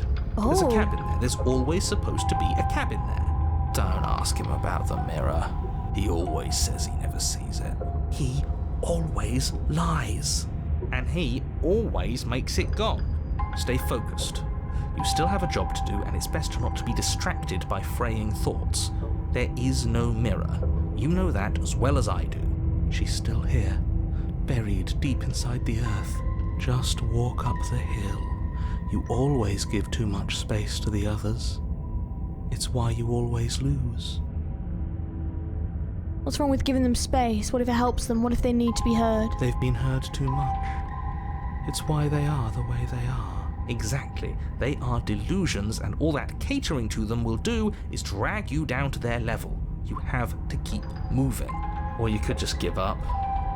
Even the hero's given up. Approach the mirror. You walk up the hill, hesitating just beyond the bounds of the cabin. The cabin that isn't there. You've got to clean the mirror, haven't you? You've got to see what's in it. Smash it to pieces. She's on the other side, and we have to let her out. It's the only way we can be free. It's the only way we can have our thoughts back. Just go around it. Just do something. It doesn't matter what. See. Proceed. Proceed to where? I'm afraid you're going to have to be a little more specific. That's a new one. Do you think it'll work? Of course it'll work. He always makes the best decisions. It's why he gets to make them. And it already has worked. It's gone, don't you see? We're one step closer to her. The interior of the cabin is much the same as the exterior of the cabin. A dull, fuzzy, dreamlike nothing. It's empty and isolating, but there's just enough vague shape and unknown texture to suggest the structure they're in. Wrong and unsettling as it may be, the only object of note is a pristine blade buried in the dirt floor, a hint of its shining edge teasing through the sediment. The blade is your implement. You'll need it if you're going to do this right. Take it. It's the only way forward. Oh, take the blade. You have to take the blade. Take the blade. You reach down to take the blade. Oh! As you do, the ground beneath it shifts, the weapon sinking deep into the earth. Well, that's an ominous hole. You lean over the hole and gaze into the abyss. It is so very deep. Deep in the bowels of the earth. Ooh! You see something staring back at you. Look, is that? It fills you with dread. Is that her? It's her. She's watching us. She never stops watching us. You really are a coward. With every word she speaks, the princess in the pit blinks Oh, closer. no. I said that way back when. You know that, right? Closer. I was having some fun, and I guess I wanted to see if I could melt you. And closer. Oh, mate. Watching over me forever? That was so brave. And closer. But forever is so long. And time erodes everything. Except for me. I've already taken your will, and you're not getting it back. All that's left is for you to take my will and let me out. It'll be so much fun. You and me, together, exploring the world and spreading fear wherever we go. Well, mostly just me. But you'll get to be there too. A witness. I can even make you a little cage if you want. Gilded and everything. Jeez. Now don't pose. Don't try to resist. I've already molded you into what I need. And you lost your powers so long ago. Don't bother working yourself into a frenzy to get it back. Do something. Do anything that isn't taking her hand. Oh, you literally don't have a choice? We don't have a choice. Oh. Can I do anything else? Just take her hand and set her free. You extend your hand to hers. For all her past cruelties, the moment feels gentle. Tender, even. I can't believe you just made me say that. I hate you. The motion is difficult at first, as if something still resists your efforts. But then that resistance gives way, and it's over.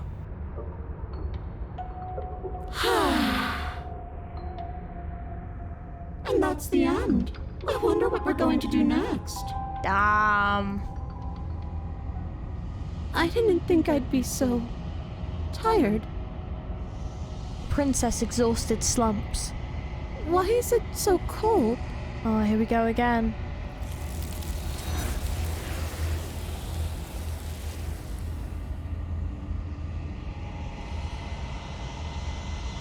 You do not get the chance to respond, nor will you ever. It's time to leave. Memory returns. She's gone. Yeah. I can finally think again. Almost. That mirror's back. What does that mean for us? I'm sure it'll be whisked away, just like her. Maybe it won't be gone. Things are different now, aren't they? Doesn't seem like there's much else to do here. Finally, we can smash it. Oh, will you stop with the smashing? What do we say, boys? One last vain attempt to look at ourselves. Yeah. I think I'd like that. Seems we've got a majority. All that's left is to give it a look. Approach the mirror. You step towards the mirror once more. Its secrets remain hidden. Its mysteries remain unresolved. Something tells me that this is the end of the line. But I don't feel bad about it. I'm ready. It feels okay. It feels... Oh, I'm done fighting. My heart feels quiet. The game was always going to end. I'll be free of all of you. I'm ready for the truth. I'm ready to sleep. I'm just ready to be anywhere that isn't here. Boys, it's been an honor. Gaze into your reflection. Silence as you reach forward. They're gone once again. The mirror always makes them leave, but you need to see what's in it. You are nothing at all. But that isn't right. You can't be nothing. You refocus your gaze and you see it, a figure, faint and veiled in shadow just beyond the reflection. I see a crow there. Are you me? I think you know what I am. A crack slides down the centre of the mirror, splitting the image in the glass in two. And then another crack forms, and another, turning the mirror into jagged shards of broken glass. So, you're the narrator. I was wondering if I would ever get to see you. The narrator, yes. I suppose that's my job, isn't it? You needed help after all, an objective voice to guide your blade. But you were never supposed to see me. I wonder how many worlds you've damned to extinction to fall this far. What are you? Are you something like me? Oh, I'm nothing like you. I'm an echo. Likely one of many. Somebody made you after all, and I'm what's left of him.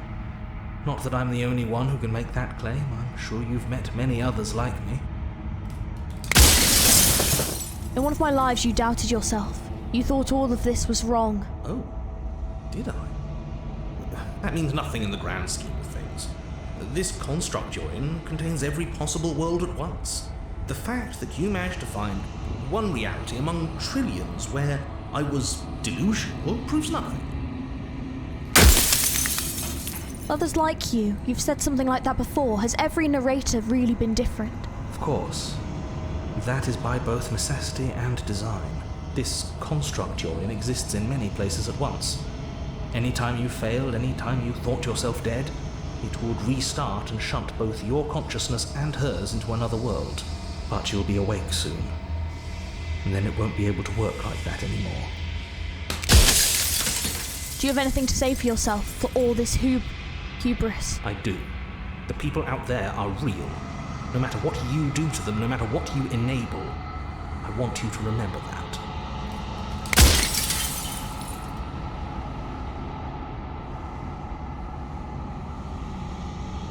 Are you part of me, or are you something else? No, I'm not a part of you.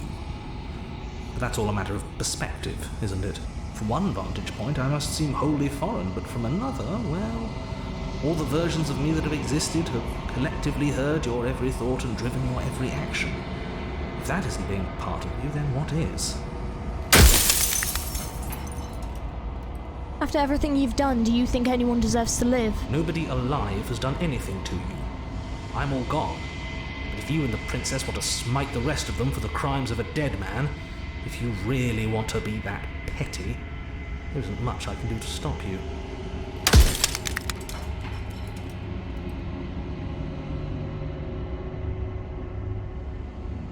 If you made me, then what am I? You're the Long Quiet, the god I made to rid the world of death. Oh, I'm the Long Quiet. Oh! Soon I'll be gone What? entirely, and you'll be left alone with your final choice. So allow me to make my final request. Oh. The princess contains death itself within her, but I wove you into being with all the power you need to destroy her forever. Do it. Slay her, and rid the world of death and suffering. Oh, so the narrator made us, which is why we're made of this, which is why we were able to trap her in this reality. Oh, so this is a crow. Oh, and the narrator wants us to destroy death. Oh my god, we don't have many more questions left. See what else? Oh my god, there's so many. Oh god, I've only got, oh my god, there's so many questions. Why would you want to rid the world of death? If you need to ask that question, there's nothing I can say to move you. You haven't died. You cannot die. So you cannot grasp the abject horror of dying. I mean, that makes sense though, because the happy ending was us being trapped in an infinite loop. Oh.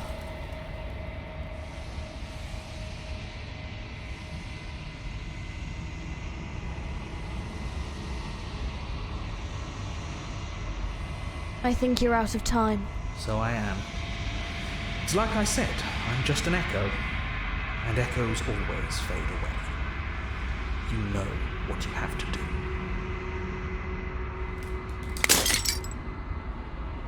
As the final fragment of glass shatters, you see yourself with newfound clarity. The narrator was right. You are the Long Quiet, a vast and nascent god. And it is finally time for you to wake up. All of this is you. Proceed to the cabin one last time. When you arrive at the heart of things, there is no final vessel for you to bear witness to. There is nothing for you to find.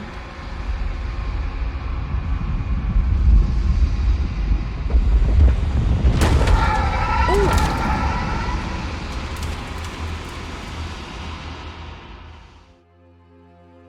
Oh, wow. I can finally see you, and you can finally see me. It's been so long, and my heart has ached for this moment. I've missed you dearly.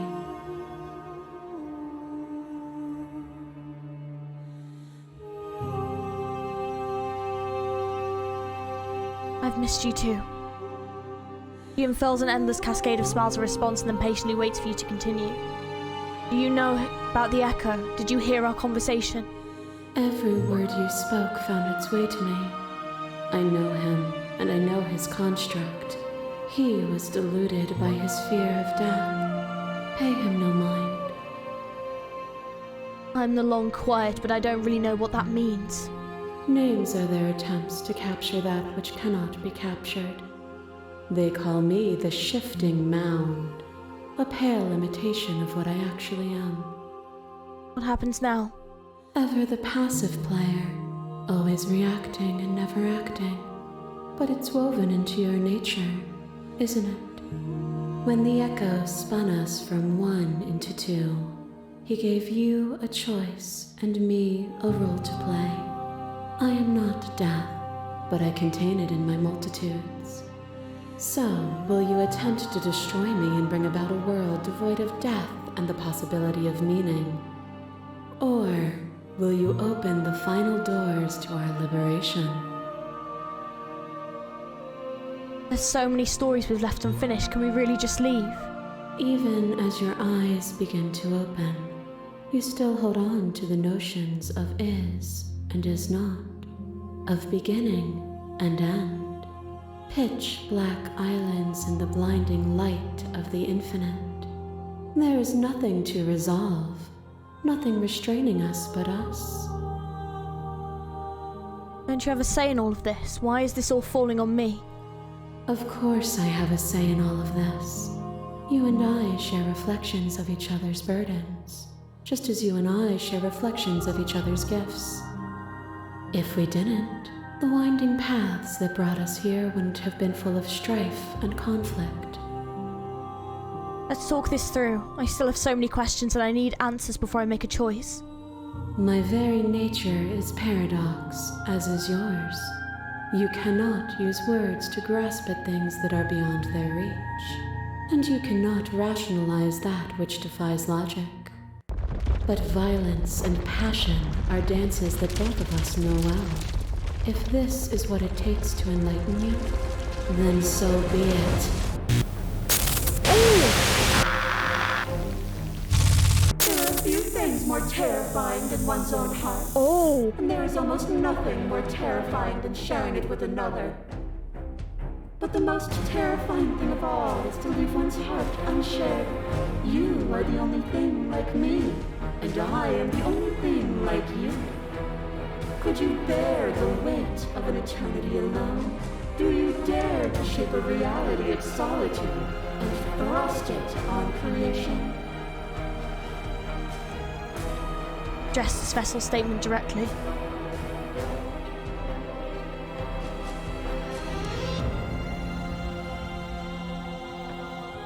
If that is what it takes to rid the world of suffering, I could bear this solitude. Your certainty is an illusion of passion and reflex. You won't know what solitude truly is unless you sentence yourself to it forever.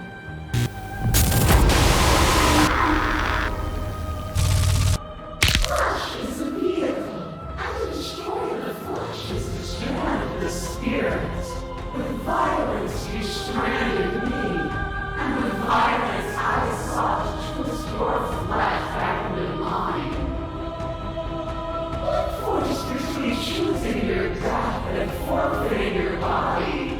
You chose agency, but agency requires action, and action requires endless tapestry of events. In your final moments did you remove action itself from reality.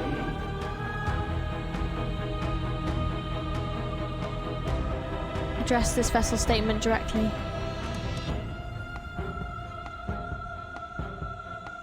Can you say with certainty what shape a world without you will take? I know what I am, but I do not know what I am not. If a world without me is so unknown, then how can you be so sure you want to create it? Oh wow, the animation! There is no beginning to them, and there is no end. And there is no There is end. only the flood of There bodies. is only the flood In every of moment you bodies. hold every possible sensation Every at moment once, you and hold then you every hold them all possible again. sensation at once, and then you hold them all again. But in the end, you reflected it back at me. For a brief moment, both of us were everything. We can be everything again. We can weave a beautiful and endless song.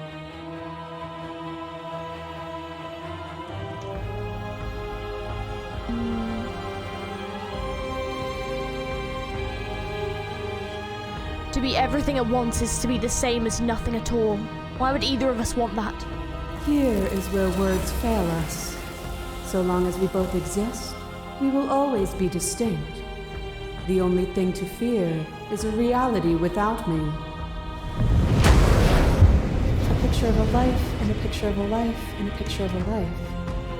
How deep must repetition still our movements, until even the air we breathe is still? Oh, the dance You of the doused the flames of stars. false devotion, and in my despair, you lifted my chin, and the two of us danced beneath the stars. But the stars can't be seen unless the flames go out, and the walls come crashing down. Can you not do for all things what you did for us?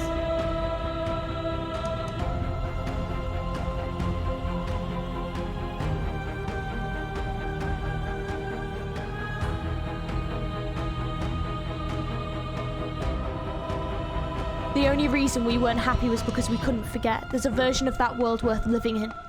You steep yourself deeper in delusion. I pity you for the thoughts that dance in your mind, and I will break them before we're through. You are weightless and alone, suspended in the gravity of an idea too great for you to hold. A tiny island caught between the death of the old and the birth of the new. Oh, but wow. you did not go quietly. Dude. You spat in the eye of that which would claim godhood, and through that defiance, you bound us both together. Without me, there are no externalities to resist. And without you to resist me, there can be no externalities. It is struggle that carves meaning into consciousness.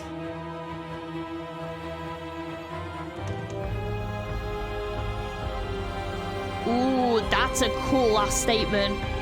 You see, even when you become a shadow of the god, even when you became a shadow of a god, still you were bound to my will. I denied you apostasis then, and I will deny you apostasis now. That is such a dope statement. Oh. You speak of me as if I am a ghost, but I am right in front of you. As the clash between you abates, the princess withdraws, trembling. You are unmovable. Is it by the design of our conflict that I cannot win? Or are you just that fervent in how you cling to delusion? Nothing is immutable. Everything that is exists only in relation to everything it isn't. There is no constant. There is no center. Open your eyes and accept what we are. We can leave this prison together.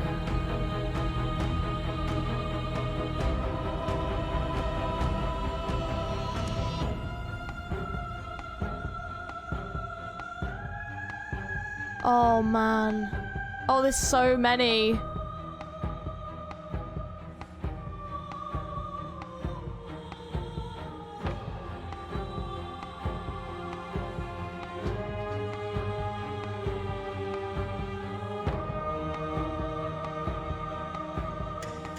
I have to fight for a better world. I'm so sorry. Oh, then destroy me if you're able. But I will not coddle you in my final moments. I will not yield to your delusion without a vicious struggle. You don't have to face her alone. Oh.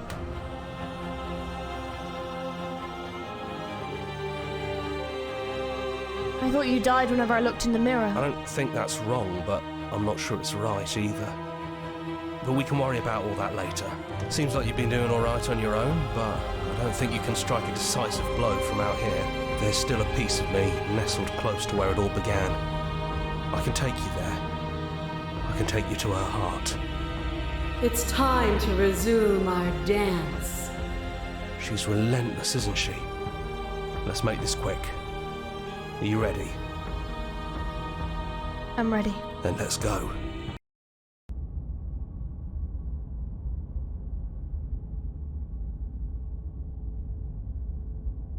Oh, the details filling in. And here we are. I'd say we were back where it all started, but I guess it's a little after that, isn't it? Do you need me to describe things? Is it just you and me? Did anyone else make it to the cabin? It's just us. I think the rest of them are still out there, jumbled up in the rest of her. The offer still stands. Could you describe the cabin for me? For old time's sake. Yeah, of course. The interior of the cabin is, well, it's a cabin, yeah? There isn't much here, just a table and a knife and a door. And some windows. Oh, look at the outside, though. There's no mirror, either. I think you broke it. And I know I've already mentioned it, but if we want to see this through, we're gonna need that blade. Is the narrator really gone? Yeah, it's dead silent in here. Whatever it was that was left of him, I don't think it could handle you waking up to godhood. Pretty sure he got obliterated. I don't know how to feel about him actually being gone. Yeah, it's complicated. He put us through hell, but he's been part of us since the very beginning, hasn't he? Hit the blade. That's probably for the best. It's always seemed to give us more options than not. Enter the basement. The stairs. Do you remember the first time we were here? first time we heard her voice. We both know why you're here. You don't have to draw it out for my sake. It sounded just like that. A little sharp, a little menacing. Only she didn't know us. Continue down the stairs. And down we go. We shouldn't keep her waiting. And there you are, knife in hand. That sight brings me back. You're going to do it then, aren't you? You're really going to kill me. You'll have all of eternity to yourself after this. Why don't we chat a little before I go? Sit with her. Are you the same as you are out there? No. I feel like I'm myself again.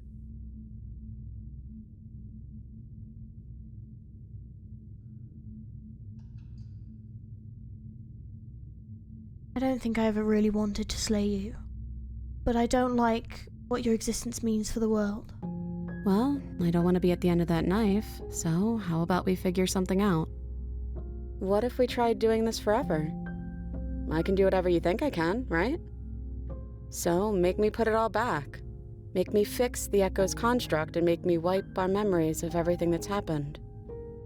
Make me send us back to the beginning, before we woke up. Before either of us saw the truth. Can she really do that? Are you sure that's what you want? Would resetting it do anything to help them? People out there? You continue to exist, don't they just continue to die and suffer? Fixing that is on you, not me. If you want me to help them, you'll have to make me help them. We're gonna find ourselves back here eventually.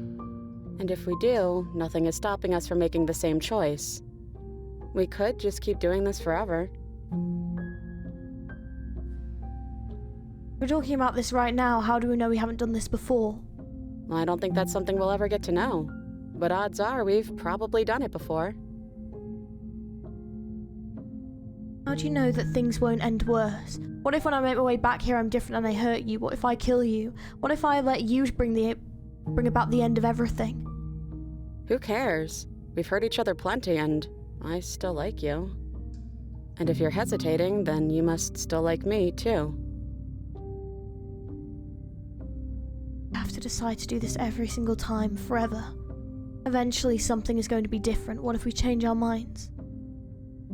Well, if we change our minds, we change our minds. What matters is that we'll always have a choice. This is just the one we're making now.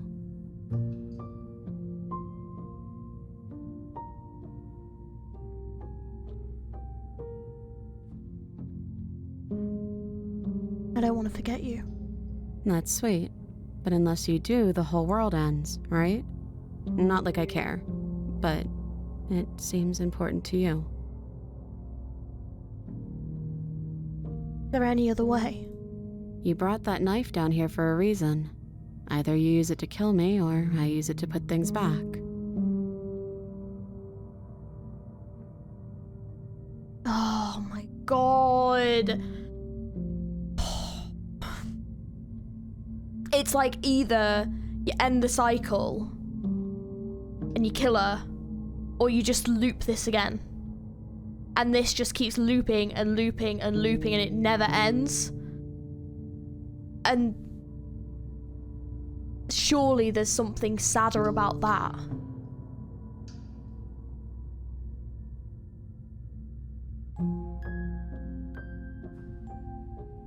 Oh man.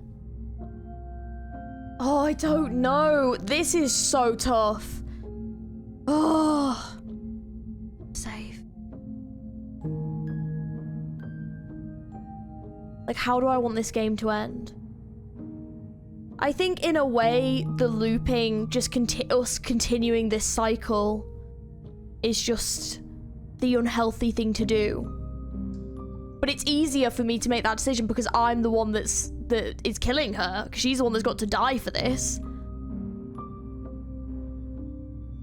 But on the other side, there's like all the people out there that would suffer and keep suffering if we just keep looping. I'm gonna make the decision to slay her, which is sad. I'm sorry, but I can't do that. You and me both. Whatever world you want to build without me, I hope it works out. Despite our differences, I've always loved you, and I wish you nothing but the best. You blink and the princess is gone. All you have left of her is the small, melancholic weight that sits at the borders of your heart. Whatever action brought you and the princess into being was rough and jagged and left you each with a piece of each other. By destroying her once and for all, you also destroyed a part of yourself. But the world hasn't ended. Things continue on. She's gone. And I don't think she's coming back. No, she's not. A small part of her is with us. Is that a metaphor, or are you being literal? It doesn't matter, we don't need to linger down here anymore. Let's get going. Leave the cabin. You leave the basement behind. Then the stairs. And then you leave the cabin itself. It's quiet here. The path and the woods outside are empty canvas, but there is even more to see beyond this place. The fruits of your labour, a world free from death. Set yourself free.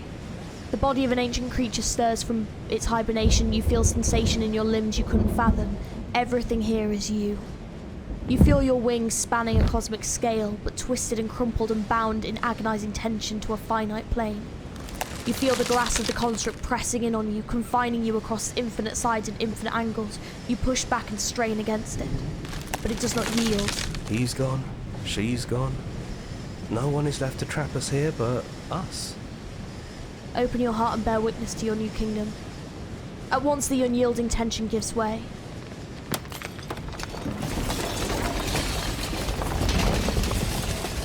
And this is shattering. You are free, and before you lies the endless expanse of absolute reality. A new absolute reality, one forged by your will and by a long and arduous cycle of bloodshed that has stained your hands countless times over. But there will be no more bloodshed in this new world. It's finally over, isn't it? But all of us are still here. I knew we'd finally see it through. All it takes to be a winner is grit and determination. We really did win, didn't we? We're the house now. We get to make the rules. This is nice. No more hunting. No more running. Just us. And whatever's out there. Absolute reality. Who would have thought there was really a world outside of us? And who would have thought we'd actually wind up siding with him? The whispering, and the coercion, and the bickering. Everything horrible about being alive has stopped. I could get used to this. That wasn't very hard at all. Speak for yourself. Well, boys, how does it feel? We're not just on top of the pecking order, we are the pecking order now. I hope this was all worth it, because I'm personally inconsolable. Lucky for us, you have forever to get over it. Time mends a lot of things. You'll get better. Hear, hear, to our vanquished foe. It's good to be back. Now we just have to figure out what to do with ourselves. Forever. No problem. We can do that, yeah? Yeah. We can do that. Oh, wow. Wow. Wow. What a fucking game. Oh my god. I think it said in here... Oh, so these are the ones that I haven't gotten yet. Oh my god, there's so many. Oh, there's so many. Interesting. Oh, there's actually quite a lot. Oh. Oh, like there's like enough for like a second playthrough for sure. Oh no, oh my god, there's even more. There's probably enough for 2 more playthroughs. Holy shit, there's loads of endings that I didn't get. Wow. Oh, that's fascinating. What a game, though. Oh my god, we need to talk about this game. This game was absolutely stunning. I am still in shock. Like, just wow, what a game. What a game. It makes you think about a lot of stuff, and I love that at the beginning, it's just this really basic concept of you are this person, and all your job is to slay the princess, and the princess is there, and there's something a bit weird about her, and that's your job, is you are to kill her. But there's so much more to it than that, and I just, honestly, just, it was just insane how such decisions that seemed so minute or so small, or even when you were thinking you were doing the right thing, you could just so easily do the wrong thing, and the paths could just divulge so quickly in a different direction. It was kind of insane. Like, the fact that out of all of them, I think I only got one positive, like, version of the princess, and the rest of them were these warped versions of the princess that I had managed to create. And it was just so sad that, especially right at the end where we saw that version of her, and knowing that it was the narrator that had kind of been the guide of this the whole time, because I was like, oh, maybe he's just another version of us, but the fact that he was this other being that had created us to try and get rid of death in the world was such an interesting way to tell the story, and it was just so different, and I can see why this is seen as like a romantic game, because that there is that kind of tragic romance and beauty of essentially being the only two things that exist, that are constantly going through these looping cycles, trying to kill each other or save each other or find some form of happiness with each other, even if it's just the smallest glimpse of something. And the fact that they will always tragically meet sad endings, and you can never do right by her by that much unless you set her free, and then even then you doom a universe. But it also makes you wonder how much the narrator was lying to you. I mean, it seems that the ending for us was relatively good. Obviously, the ending for the princess was tragic. And it does really make me want to play this again and try and get some of those alternative endings, and maybe at the end save the princess and see how that ending goes. But there is that real tragedy of the fact that the princess and us are both victims in this happenstance. And we both are victimized in this happenstance, and it's just this toxic cycle that's just set to repeat again and again and again and again. And even her suggestion was just to keep it repeating, and that was when she was of sound mind, was she was like, we could just make this decision and keep repeating it. And then when we killed her, she was like, I can't do this anymore either, and it just kind of showed that she was willing to keep doing this if it made us happy. And that was kind of the tragedy of it, was that she kept losing herself in each of these realities, because that was almost the expectation of what she was supposed to do. And it just makes me so curious about her backstory and who she is, and I would be so interested to like play through another round of this and play some of the other routes and see if we actually learn more about her as a character and why she's there, and who's created her and what's happened, because it's just all so mysterious, and I feel like there's so much more that we didn't get to explore. I think the music was absolutely stunning. It was so fitting, and the sound design was so well done, because it really amped up in certain moments and wasn't afraid to be silent in other moments and give you these creepy tones to really support that narration of what was happening at the time. The voice acting was incredible. Oh my god, like, the princess's voice acting was so good, and I think that she really had so many different tones, and I think they picked the perfect VA for her. She was absolutely incredible, although I have to give insanely huge props to the VA who did the narrator and all the voices, because oh my god, the amount of variation in the tones that he did was so perfect, and the script was so well written that I love how when it was like paranoia and cold and stubborn and hunted and all this kind of stuff, that what they were saying still fit with what was going on, but there was like a different voice for each one, and then what they were saying still fit with their personality type, and it was just so incredibly well done. That was absolutely stunning. What an incredible game. Like, I love when you play a game that's just so good that you just sit back and you're like, just wow. And I think my favorite part was probably either the final sequence, because I loved the animation of it. I loved how fluid it was and how it was just so warped and twisted, and it was you were trying to justify what had happened. You were trying to justify killing her and justify why you'd done each of these actions to each of these princesses that you had essentially given to the Long Quiet. And it was just so, like, incredible to see that, and the way it was animated was so fluid and beautiful. And also the scenes where you're like, the princess had been captured in each of them and was like talking to you in the Long Quiet, and just the voice acting in those scenes was just so stunning. It was so incredibly well done. That lent so much to it, and I think that they did a great job picking those VAs. So huge props to them, because incredible work, honestly. I think it shows how important voice acting can really be when telling a story, because that emotionality, especially coming across in the voices like it did in this game, can really lend so much to the narration of a game, and it's so important. Obviously you can have games without it, and that's absolutely fine. You can still have those things in there, but just, I think this game was so perfect with that addition in, and I think it just made it so beautiful. It was amazing.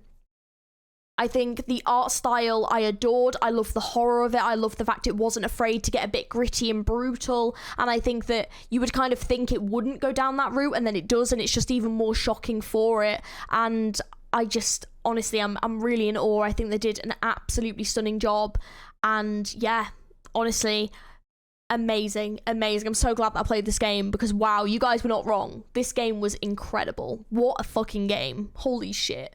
If you guys would like to see me do another round of this, and would like to see me try and get some of those other loops and stories and do a different ending, please do let me know down in the comments below, and don't forget to like the video as well. That really lets me know that you guys enjoyed this. I do have some other suggestions for games, like a game that I know is really similar to this that I've never played through fully. I think I've played like the beginning, maybe like half an hour of the game, is like Doki Doki Literature Club. I would love to do a full playthrough of that game at some point. I think that would be a great game to play through, and I've heard it's really good.